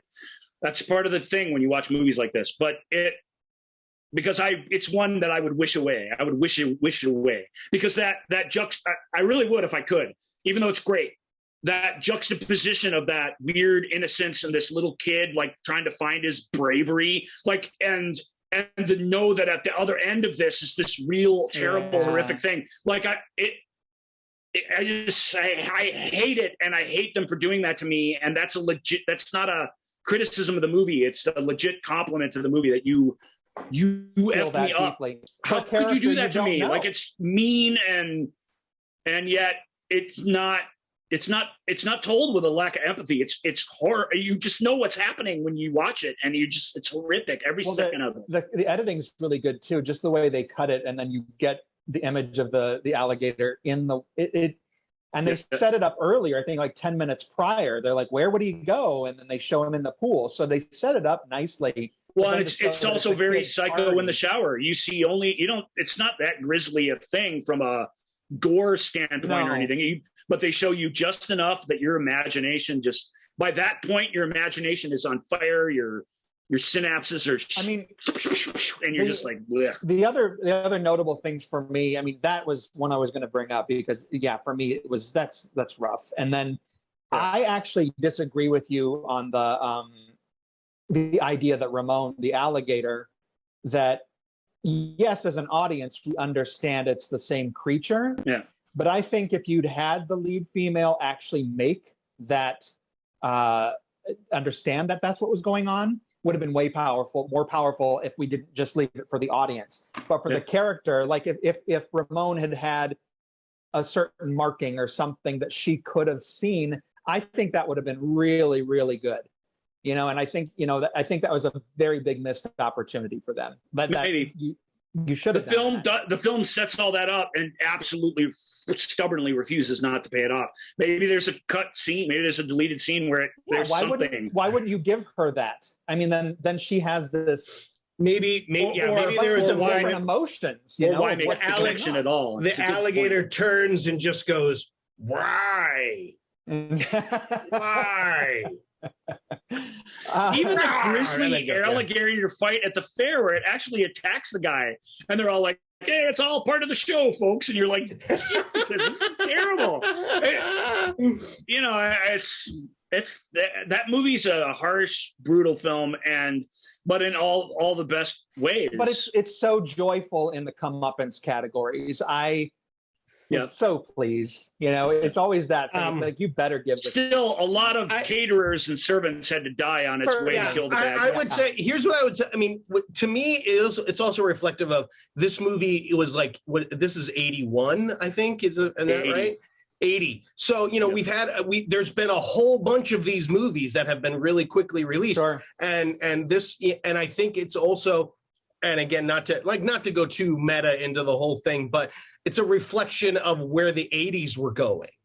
of where we were going as a culture. We were going much more violent, much more less graphic empathy, violence, graphic. Yeah. So to me, it's very much a product of the 80s. I'm sorry, I'm going to sneeze here. I'm going to mute myself. Louis Teague, director of Cujo, comes up on the show all the time, director of Jewel of the Nile, amongst many, many other things. The alligator thing. Should we tell that story? Is this the time? I don't know. To do it? I don't know. It's so stupid. We're not going to do a Jewel of the Nile deep dive. I can promise you that. One late night, Michael and I were watching not Jewel of the Nile, which I don't really like. We were watching Romancing the Stone because he'd never seen it. And I'm like, you never seen Romancing the Stone? By 91, if you were into 80s movies and stuff, that was a movie you probably should have saw. If you worked in a video store, for Christ's sake. So we're watching Romancing the Stone, which we all know is fantastic. For what it is, it's the gold standard almost. And by the end of it, they're duking it out with the alligators. Look at them snappers, and Michael, and I guess it's late night and we're tired, exhausted college students, and we're at the end of Romancing the Stone. And he kind of looks over at me and he has this very profound, like, I just realized something sort of look on his face. And he says to me, there's an alligator in this movie, and the sequel was directed by Louis Teague, who also directed Alligator. And I was like, what? I mean, you're not wrong. You're speaking my language. Yes, those things are connected, but so what? It's the end of Romancing the Stone. Shut up. They're shooting at each other and stuff. And I just used to tease him all the time. And I wouldn't even have to do the whole thing. I would just be like, there's an alligator at the end and they would just start the thing and we would both start giggling because it's such a... It's so stupid, but... No, you were ahead of your time, because if you go over on Internet Movie Database in the trivia section, all the trivia section is for these movies anymore is weird coincidences like that spelled out in detail. Yeah. People are super into that stuff. And all right. It's a conspiracy. Yeah. All right, let's move on to our number one Jaws ripoff. Okay, so was there anything we got to do a Jaws movie? Okay, is there anything that can that sharks are scared of? No, there's nothing that sharks are scared of. Well, once I heard a story that there was a killer whale that beat the crap out of a shark once. I think I saw that on National Geographic. A killer whale. Yeah, a killer whale could be. Yeah, maybe we should do a Jaws, but with killer whale. Well, how can we improve it? Well, what if, because whales are smart. Smarter than people, according to the movie. We could, and they're like, what if it's... And the movie goes on to prove how much smarter they are, in fact. They are indeed. It doesn't just have some whale lover saying that they're smarter. They actually are smarter when it all comes to an end. Yeah. So, Orca is our number one film of Jaws. Again, Dino De Laurentiis, whose most famous movie quote to me is from King Kong. It's, at the end of Jaws, when the shark die and nobody cry. At the end of our movie, when a monkey die, everybody cry. And so I just have to understand that Dino sees the world like that. You know what I'm saying? It's not okay that this movie be like Jaws or a ripoff of Jaws. This movie has to demonstrate as often as it can how much better, bigger, more meaningful, whatever it is than Jaws. Everybody has to be on board with this. Down to killing the shark in the opening sequence. Yeah, the shark jumps out of the water in fear and screams at the top of its lungs at the beginning of the movie. That was my favorite. It was like, we're going to show you right off the bat that we are going to be bigger and badder than Jaws we are. And I was like, yes, bring it into my veins. Exactly. That competitive spirit to the thing, you'd think would be, because it's pathetic. Yep. But it's also just glorious. And it's the thing that sort of keeps the thing buoyant the entire time. And you're right. It is. The movie is just dripping. It's oozing with feeling and meaning and just with everything. This is the truth, though. It's probably been, I want to say, 35 years. Oh, yeah. And I have very specific images from this film ingrained. And frankly, they still were very difficult to watch the couple of nights ago. Mm-hmm. But I legitimately loved this film. Wow. I mean, despite 4.5 stars, you're not going full 5-star on it. No, I mean, because yeah, of course there's issues, but it's yep. There was a fifth star got half of it bit off by a killer whale. Yeah. A couple of things. I'll try and be brief because I know we're running out of time. I have never seen Charlotte Rampling be so hot. Oh my God, she's gorgeous. Because in my head, I'm like, oh, it's going to be Charlotte Rampling now, and she appeared on screen. And I'm like, oh my God. Well, we always liked her in Zardoz as well.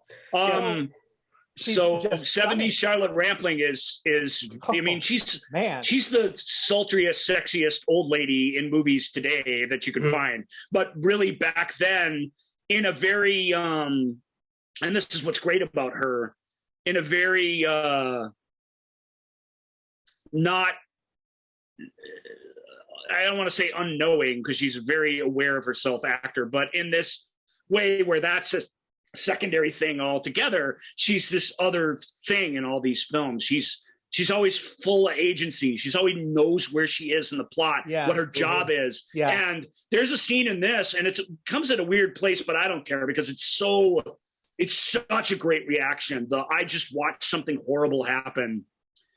And she's watched a lot of horrible things happen in the movie, but her reaction behind the glass in the cab of at the end, and it's so, there's so much meaning to it. I don't know how to explain it. It's so good. With any other, but maybe lots of actors could do this, but it's just so good. This is horrible, and this has to stop. There's this. Yes. It's not just I'm freaking out. It's I hate this. I want this over. It's really, really powerful. She is the oceanographic expert who really worships at the altar of what killer whales are, what they're capable are, their potential, the mystery surrounding them, their language. She really is Johnny the Explainer of this movie. Our buddy Will Sampson, again, to a lesser degree, but really that's Charlotte's job. And those scenes between her and Richard Harris, our lead character, are outstanding. This is why this movie, I found this film extremely upsetting. Yeah. In specific ways, obviously the capture and the fact that they just keep going and keep going. I'm like, I get it. There was a point where I'm like, I have to cover my eyes for all. I can't keep watching this. It's so ugly. Richard Harris plays a fisherman. Let's just give the setup for people who don't know it. Who captures animals this is a very common occupation for a guy in a monster movie. He catches animals for zoos and different things. And when he sees at the beginning that shark get obliterated by this killer whale in the opening scene, where all our heroes come together by coincidence, he gets it in his head. That's the creature. That's the one that I'm going to make bank on and make my reputation on. And he goes about hunting it like a whaler. He misses that. She kind of tries to talk him out of it early in the film. Don't mess with these creatures. They're like, and you kind of are like, whatever, lady. They're like us. Their brains are like ours. The way they communicate is like us. They're monogamous. They mate for life. They're the only other creature in the, although I would argue beagles are also included in this group, but they're the only other creature in all of the natural world that are capable of holding a grudge and wanting revenge. They have a sense of justice to them. These are animals that are very special. They're so much better than sharks in every way you can imagine. She hits on that several times, as you can imagine. But he finds the two killer whales swimming together. He hits the female in the back by accident when he's aiming for the male. They drag her up on deck. She gives premature birth. She's pregnant on the deck of the thing. It's all horrifying. Really like, you will not be able to tell the difference between real killer whales and animatronic killer whales in this film. Monster-wise, it's not really a monster. It's an animal, but monster wise, I mean, it nails it. And this killer whale does crazy stuff. But that aborted whale fetus captured female killer whale dying sequence is horrific, and you just want it to stop, and it does deliberately go on too long so that you feel the full horror of it. This film is setting up that this whale is going to come after this guy, and it's going to come after humanity until it is satisfied. That's the premise of the movie, and that inciting incident sells that. You get it, and even Harris gets it. That's the amazing thing about his character. There's this great scene where he's going out on the dock with the shotgun, and Charlotte's like, "What are you going to do with that?" Like, she's just like, "You don't get it." And he turns around and he's got this thing where he says, "Well, if I see it, I mean, the first thing I'll do is I'll apologize. And tell it that it was an accident and that I never wanted any of this to happen." And it's so heartfelt and amazing. He goes to visit a priest over this. The Native American character who understands these whales' relationship with humanity and the natural world in ways that others don't. It kind of explains it to him and even helps him on his journey to hunt it, because he says, the balance of justice is now out of balance and this thing has to be put down. It's you or him. It's basically us or him. This is why that's epic. That's Moby Dick style, like in reverse kind of amazing stuff. For what I considered to always be cheesy, set pieces and big crazy things, I found this film extremely layered, extremely deep. Yeah. And then so many little things. The thing, can you sin against an animal? Yes, you can, but you're basically sinning against yourself. Okay. I'm like, things like that. The not what's consummated relationship between Rampling and Harris. There's a scene where he comes in out of the cold after they've, toward the climax, and she says, "Let me warm you." And I literally turned to Elwood. I'm like, that was so brilliant. And then she sits down and there's no kiss. It's like, this is so well done. And so in my mind, I just have always considered this as a hated film. And to see because people, it's so self-serious and people, that is easy to mock. It can be corny at times, but it is never trying to be corny. It is trying to be this heightened, meaningful thing. Man, I was sold. Everything about the only times Peter Hooton. It's Bo Derek's first film. Yeah. So the Will Sampson, Will Sampson again. We gotta mention him. He's awesome. But the only thing, because some of the stock footage that they used didn't have the notch in the fin. I'm like, okay, I know you just clearly needed some footage there, but could you use your end? But then the only time when it got a little not over the top, because the whole thing is over the top, but But I mean, where it was risking it for me was literally the touchdown dances that the orca would do after it would I was fine with that. Really? Oh, yeah. I was like, really? You're just gonna keep like splash? Yes. Because I mean, in my mind, I'm absolutely rooting for the orca. Like everyone, you're all getting what you deserve. And so every time he did one of those victory dances, I'm like, yep. I'm like, yes, absolutely. Yeah, it was the orca version of the Icky Shuffle to me. And I wanted to mention too, I think one of the things that has lingered with me these past couple of days is the Morricone score. Yeah. It's intense. Oh, yeah. And the love. Although that soprano wailing away in the closing credits sends me running down the aisle. That's terrible.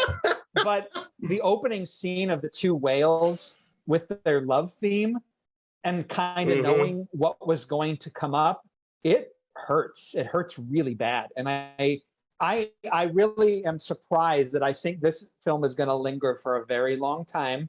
I don't want to run out and see it again, because I even had a little anxiety going into this screening, remembering those specific images from childhood. Obviously, the deck scene, the Bo Derek leg scene, which was still terrifying, but I had anxiety. I'm like, I don't want to revisit this. And I literally was well, and even that of them being trapped, it's all filmed in Newfoundland. Some of it's filmed in Malta, where they got to be in the water where they wanted warmer water, understandably.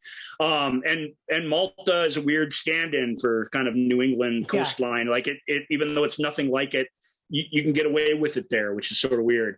But it's mostly shot in northern, coastal Canada. Yeah, the Arctic's all sets and everything, obviously, but really pretty great ones. Like, that final showdown on the ice and everything is pretty incredible. It's pretty wild. And it's a widescreen movie. It's shot by Michael Anderson, who made Logan's Run and who made Around the World in 80 Days and made Operation Crossbow and just a ton of pretty decent movies that we've talked about in the past.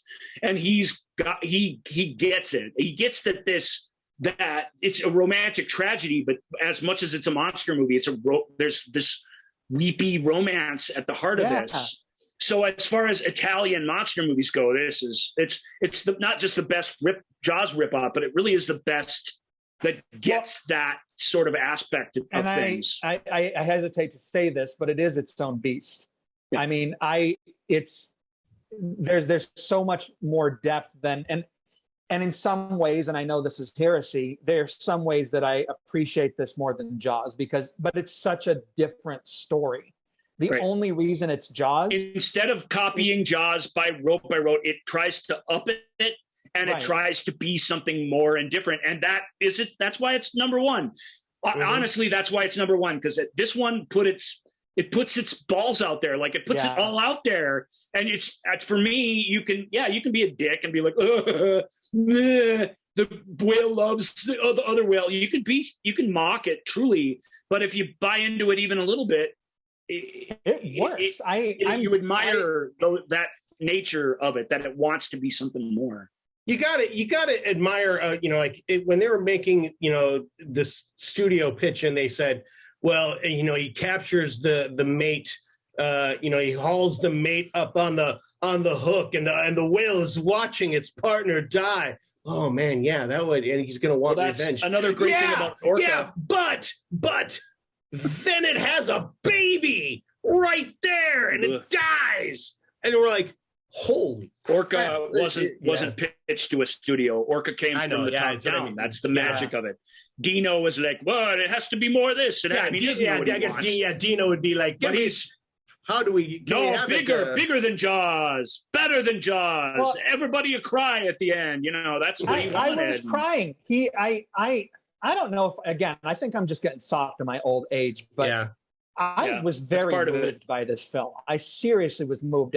And I don't know if you saw, you put up your pitch for this week's show, and my buddy Chris wrote like, Orca's crap. And I wasn't going to start an argument, but I'm like, I don't understand the hatred to this movie. Right. I really liked it. And two other things I'll say is, I love the very, very, very, very, very spare little insight into Harris's history. How well done was that? Pretty good. There you get one little flashback and you get the story, and I think that Harris. This was not an easy movie to make, and Harris agreed to do it because he wanted the money and he wanted a hit on his resume. But he agreed to do it instead of working with Ingmar Bergman on a film he made in 1977. And but when the movie wrapped, he was suicidal. Friends had to intervene in his life, because he just felt that film represented the low for him, or a selling out of him artistically, which is too bad, because it is that compared to a Bergman film. I mean, what isn't? But he brings a lot of that Northern Irish soul to the thing. Yes. And I really like that about it. I mean, he's the right guy for this role. They really got the right guy. And so I'm sad that he felt that way about it. Well, but I think that what I found so fascinating about the film is that so much of it could have been considered over the top. It could have gone over the top. I mean, the comparison between what Michael, happened... it is considered over the top. I mean, you're in the minority. I didn't get that, but it's like you got the story that matches up with the whale and his history. That's just... it could have been comical, like, come on. But I bought it. And the fact that he says, "I'm that whale's drunk driver," I'm like, that broke my heart. Yeah. It's interesting how. And yet you were still rooting for the whale the whole time. Oh, yes. Yeah. But the last thing is, I wanted to say the iceberg thing was straight out of Quint sliding down the orca. Yeah. Like, it's the exact same thing. Anyway, yeah. Well, but it isn't, though, because he slides down, but he actually gets catapulted onto a cliff and dies of internal injuries. He doesn't get eaten. The whale doesn't eat anybody. It doesn't even eat the leg. No offense. And I love the montage of them going further and further north. It all worked. The timing worked. I'm very thankful that they packed their winter gear for that. It also has my second favorite of all time, and then we have to move on. It's my second favorite of all time. I don't know what you call it. Slow motion, slow screaming name of all time. Keenan Wynn plays a character called Novak in it, and he's this hardened fisherman, and none of this aborted like whale fetus thing is affecting him. And he's he's actually trying to be a good friend. He's like, hey, it's okay. It's over. Calm down, because Harris is like the rest of us. He's just shaken by this thing that he saw. Yeah. So naturally, Keenan's the first guy to bite it in the film, and his name is Novak. And the movie makes sure to say his name an inordinate amount of times compared to the other names, because he's going to be the first guy to go. This is a very common, like it's in all these movies, basically. We want to give an early death meaning. Let's cast an old recognizable actor. Let's make sure everybody knows the relationship, make sure everybody knows the name, and pack all this stuff in where there's no room for it. And when he actually dies, when the whale gets him, comes over the top of the boat and takes him down into the deep with him. It's Richard Harris in close-up where he says the name in slow motion, but it's his voice in ADR saying it slowly and actually pitched correctly. It's Novak. And I'm a big fan of those throughout history. My favorite is a different one that we'll talk about some other day in a really terrible movie. But I love that. I hate it, but I love it as well. Yeah. I also, we talked about picking at a scab. I love it. I also love, we mentioned Robert Carradine, who Robert Carradine coming in like, I know he's somebody to us now, but so it's essentially a cameo. It's a late movie cameo appearance of this, and they might as well put him in a red Starfleet outfit with a target. He's there in the beginning of the shark attack and everything. He's there throughout the movie. Oh, that's right. Yeah. So, but he's that's there. Unjustified because he's a good character. Which kind of makes you go for the whale. They're all doomed by the time they go up. That's the thing. That's the thing. It doesn't matter. But it is weird to me that Charlotte reacts to Peter Hooton's death and not Carradine's when she does that reaction, because he's her student. He's her. So to me that's a little strange. But he's not a total red shirt, but I don't disagree with you, Joey. He has that feel to him because he's just a kid on the boat who's like, here we go. Like, he doesn't seem to get the gravity of it. Hooton's character, on the other hand, is great because he knows he's doomed and is completely freaking out and is scared out of his skin and can't even really function correctly. Yeah. And those two things juxtaposed are kind of neat. I know we got to move on, but one of my last things I want to say is that I absolutely appreciated when Samson pulls the gun. I'm like, yes. He's like, and because he's the spiritual advisor. And for him to say, like, we're done. Right. I'm like, yes, it just felt so real, Yes. Anyway. Yeah, it's earned. Yes. Mm-hmm. Yeah, no doubt. Okay, Orca. All those characters, they all have a moment like that in the thing. Truly. Bo Derek's character does. Keenan Wynn's character is barely in the movie. He does. The townie who's like, you're going to take care of this shit, dude. Yeah. Like, they all have this great, they all have these great moments. The guy who runs the gas station. I mean, it's the priest. It just all the way down and throughout. It really is. It's turned up to 11, and it's maximum film. You got to be into that vibe. But if you can accept that, and I'll take that every time. I will certainly take that than snark and BS. Every time. All right, so number one. With a bullet. Number one with a spear with a harpoon is Orca. All right, so we mentioned Ennio Morricone's score for Orca and how hauntingly beautiful it was. Not the best. I mean, it's a great score, but not the best score of any of these movies. And I thought that this would be a good, as we talk about some of the other movies that we didn't cover, I thought this would be a good thing to have underneath it a little bit. And that, of course, is...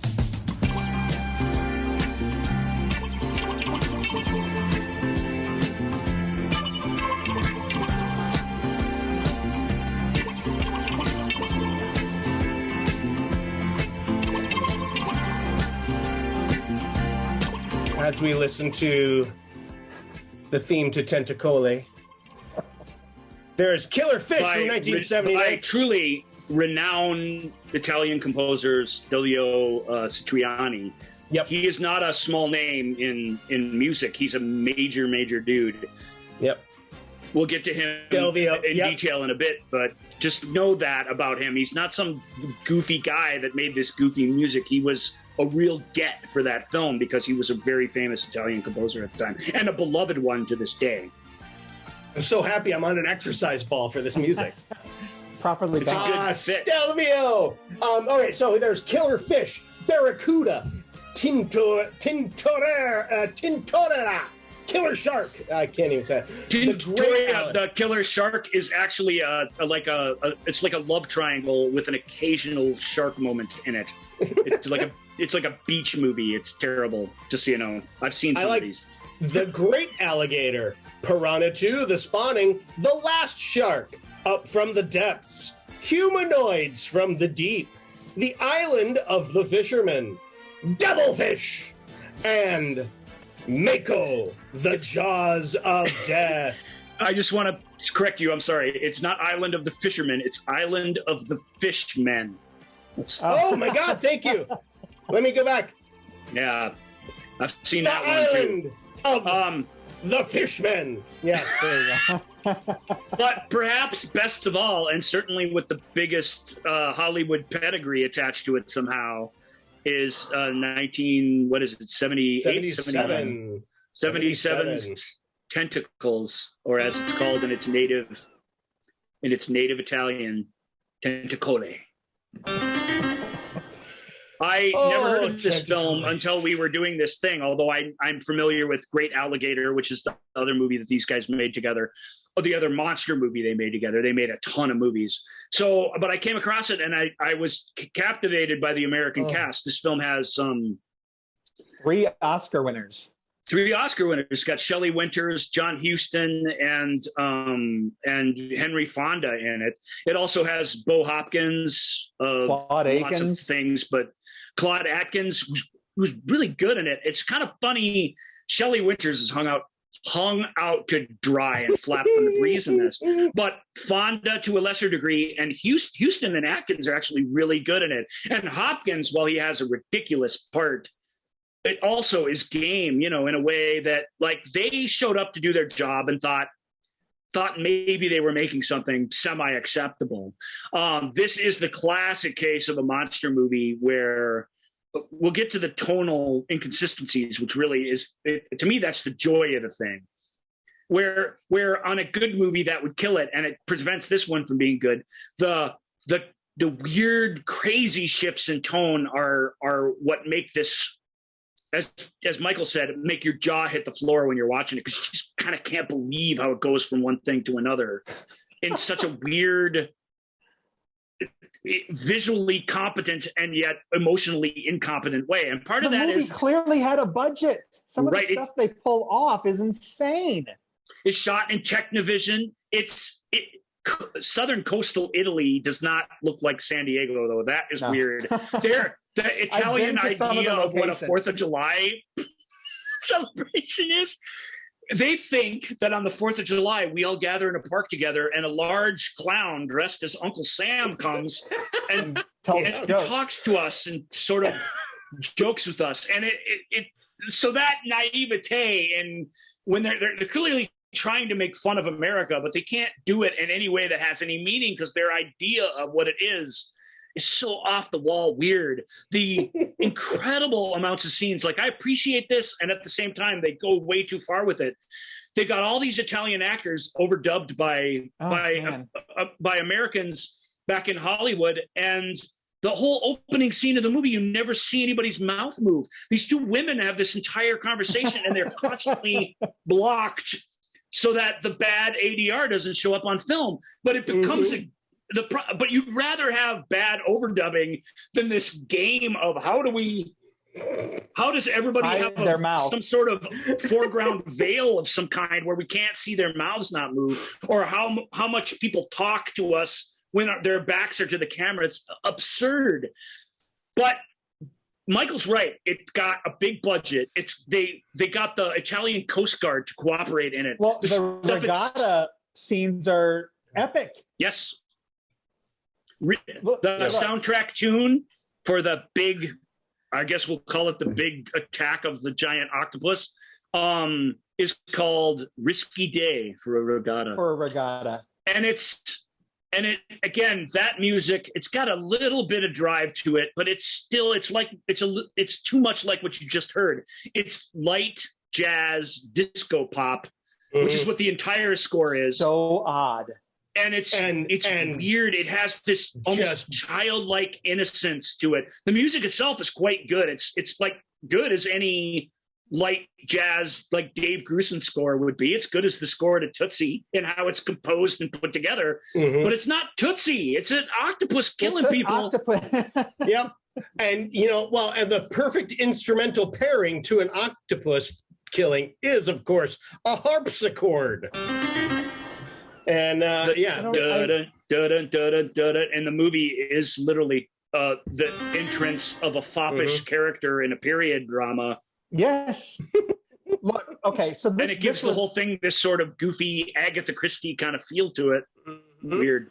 Michael, what are your takes on Tentacles? Okay, first time seeing it, and I told you guys, I have been obsessed with it for 2 weeks. I can't stop talking about it. I can't stop thinking about it. It has been such a source of joy.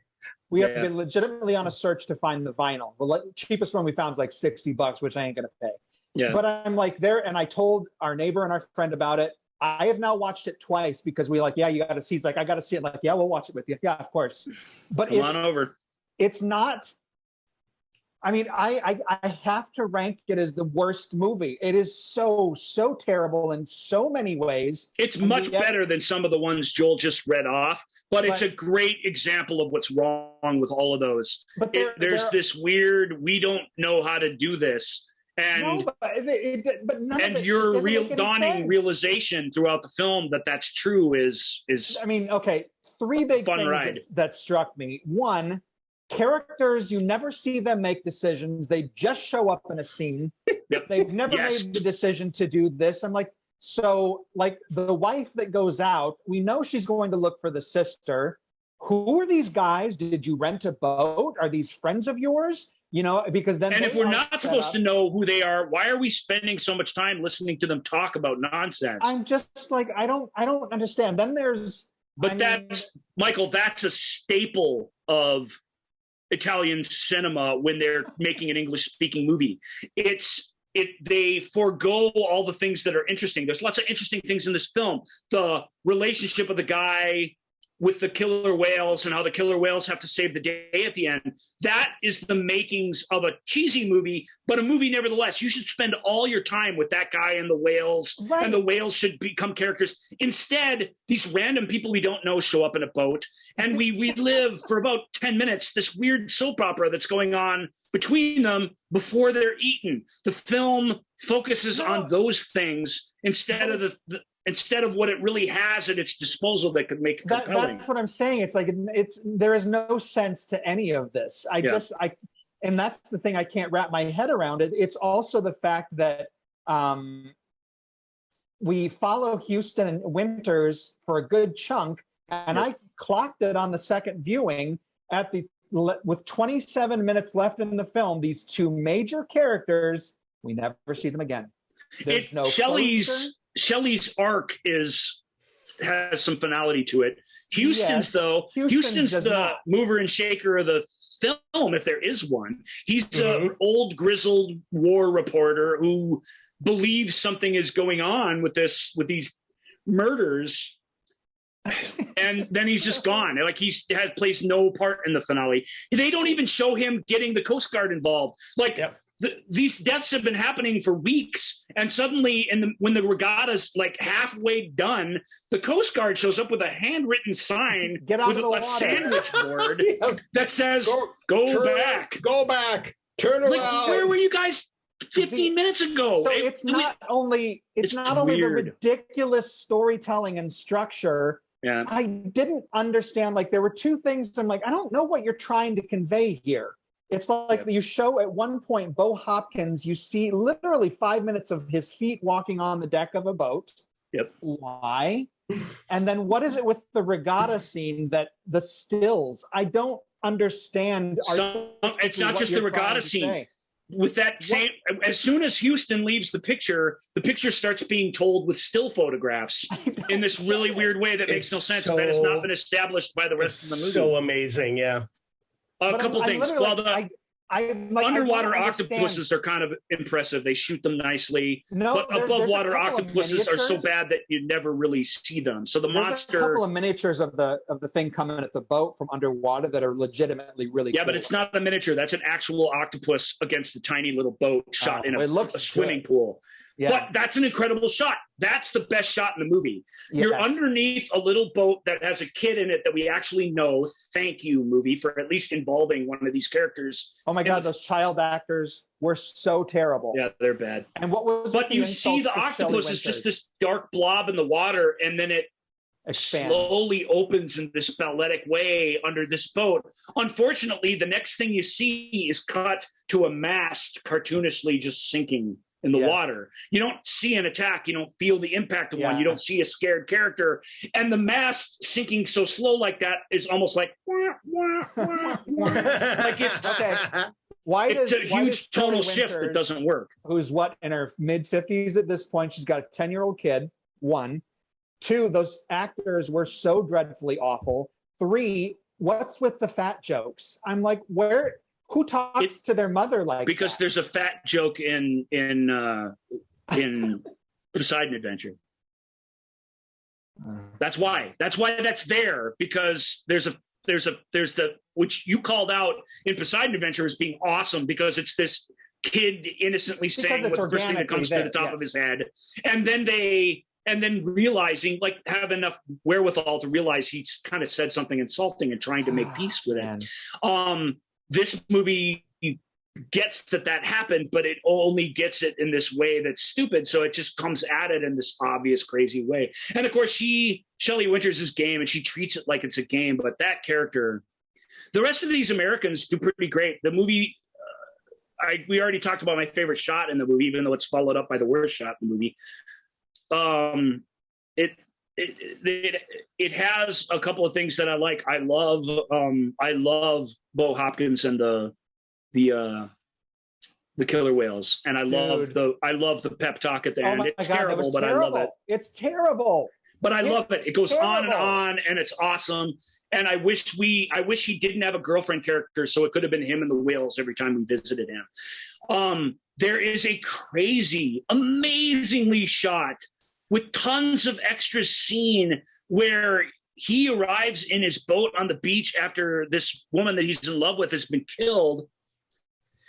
And they're all standing there, and they've got the long Close Encounters of the Third Kind shadows stretching across this park area. And it's got this mournful music. And it's like, where do these people come from? Why are they here? What are they feeling? Sad, obviously, but how do they know something's happened? It's so bizarre and crazy, and yet it's got this crazy Italian romanticism to it that's kind of undeniably pretty. And that's, to me, that's the movie. I legitimately was trying to figure out what it was supposed to mean. I'm like, is this people gather to watch the people come in from the day of fishing? What? No, how could it be that?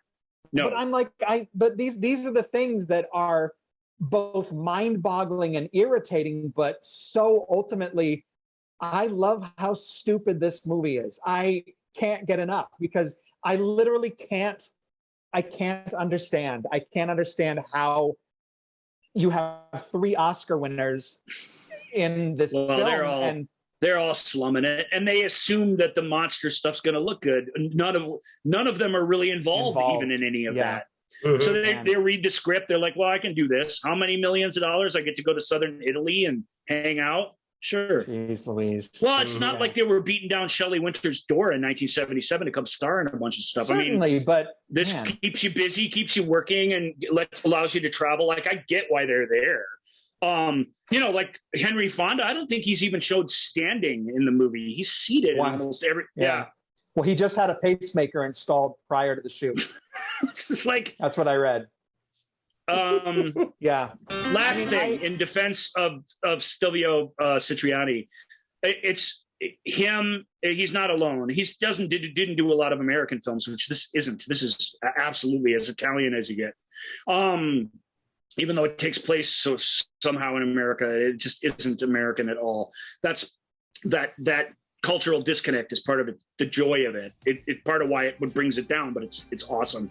But Nino Rota, Pino Donaggio, the great Italian composers in cinema, don't sit there like John Williams and watch the movie and they write a bunch of songs and they say, here's what you have, and you have to put this in there.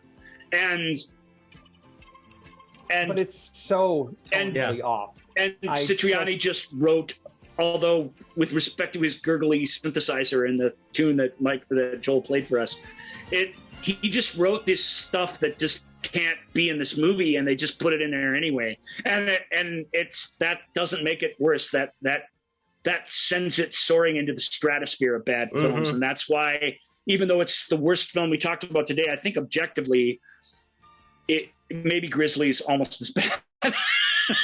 Well, this one brought here so at the much end joy. because it was our experience of watching Jaws ripoffs. This was the one.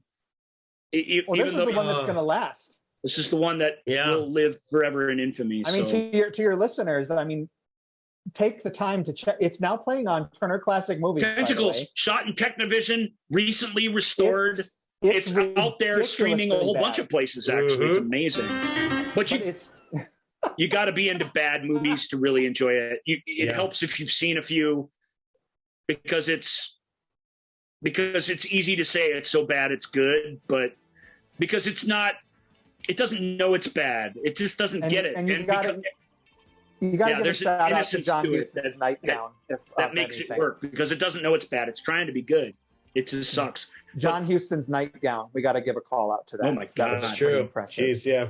Anyway, all right, we're out of time. All right, gang. Well, thank you for coming back and joining us. We are so happy to be back with you and in your ears, and if you're watching this, in your eyes. You can, of course, reach out to us at the Movie Show with Joel and Ryan page on Facebook, at Ask Joel and Ryan on Twitter, Instagram, and TikTok, and of course, you can email us askjoelandryan@gmail.com. Oh, and if you're watching this on YouTube, like, subscribe, tell your friends. We are so happy to be back, gang. And now I hope you enjoyed your summer vacation. We did, for the most part, but we are also very, very happy to be back with you all. Michael, thank you so much for joining us. So happy to see you. And that's going to do it for us, gang. Until couldn't have done next this time. one without you, bud. Love you. Woo-hoo. Love you guys.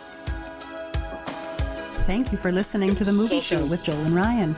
Remember, all views and opinions represented in this podcast are personal and belong solely to the speaker and do not represent those people, institutions, or organizations that the speaker may or may not be associated with, unless explicitly stated. None of these views and opinions were intended to malign or deceive. And now, here's the producers, circa 1982, to play us out.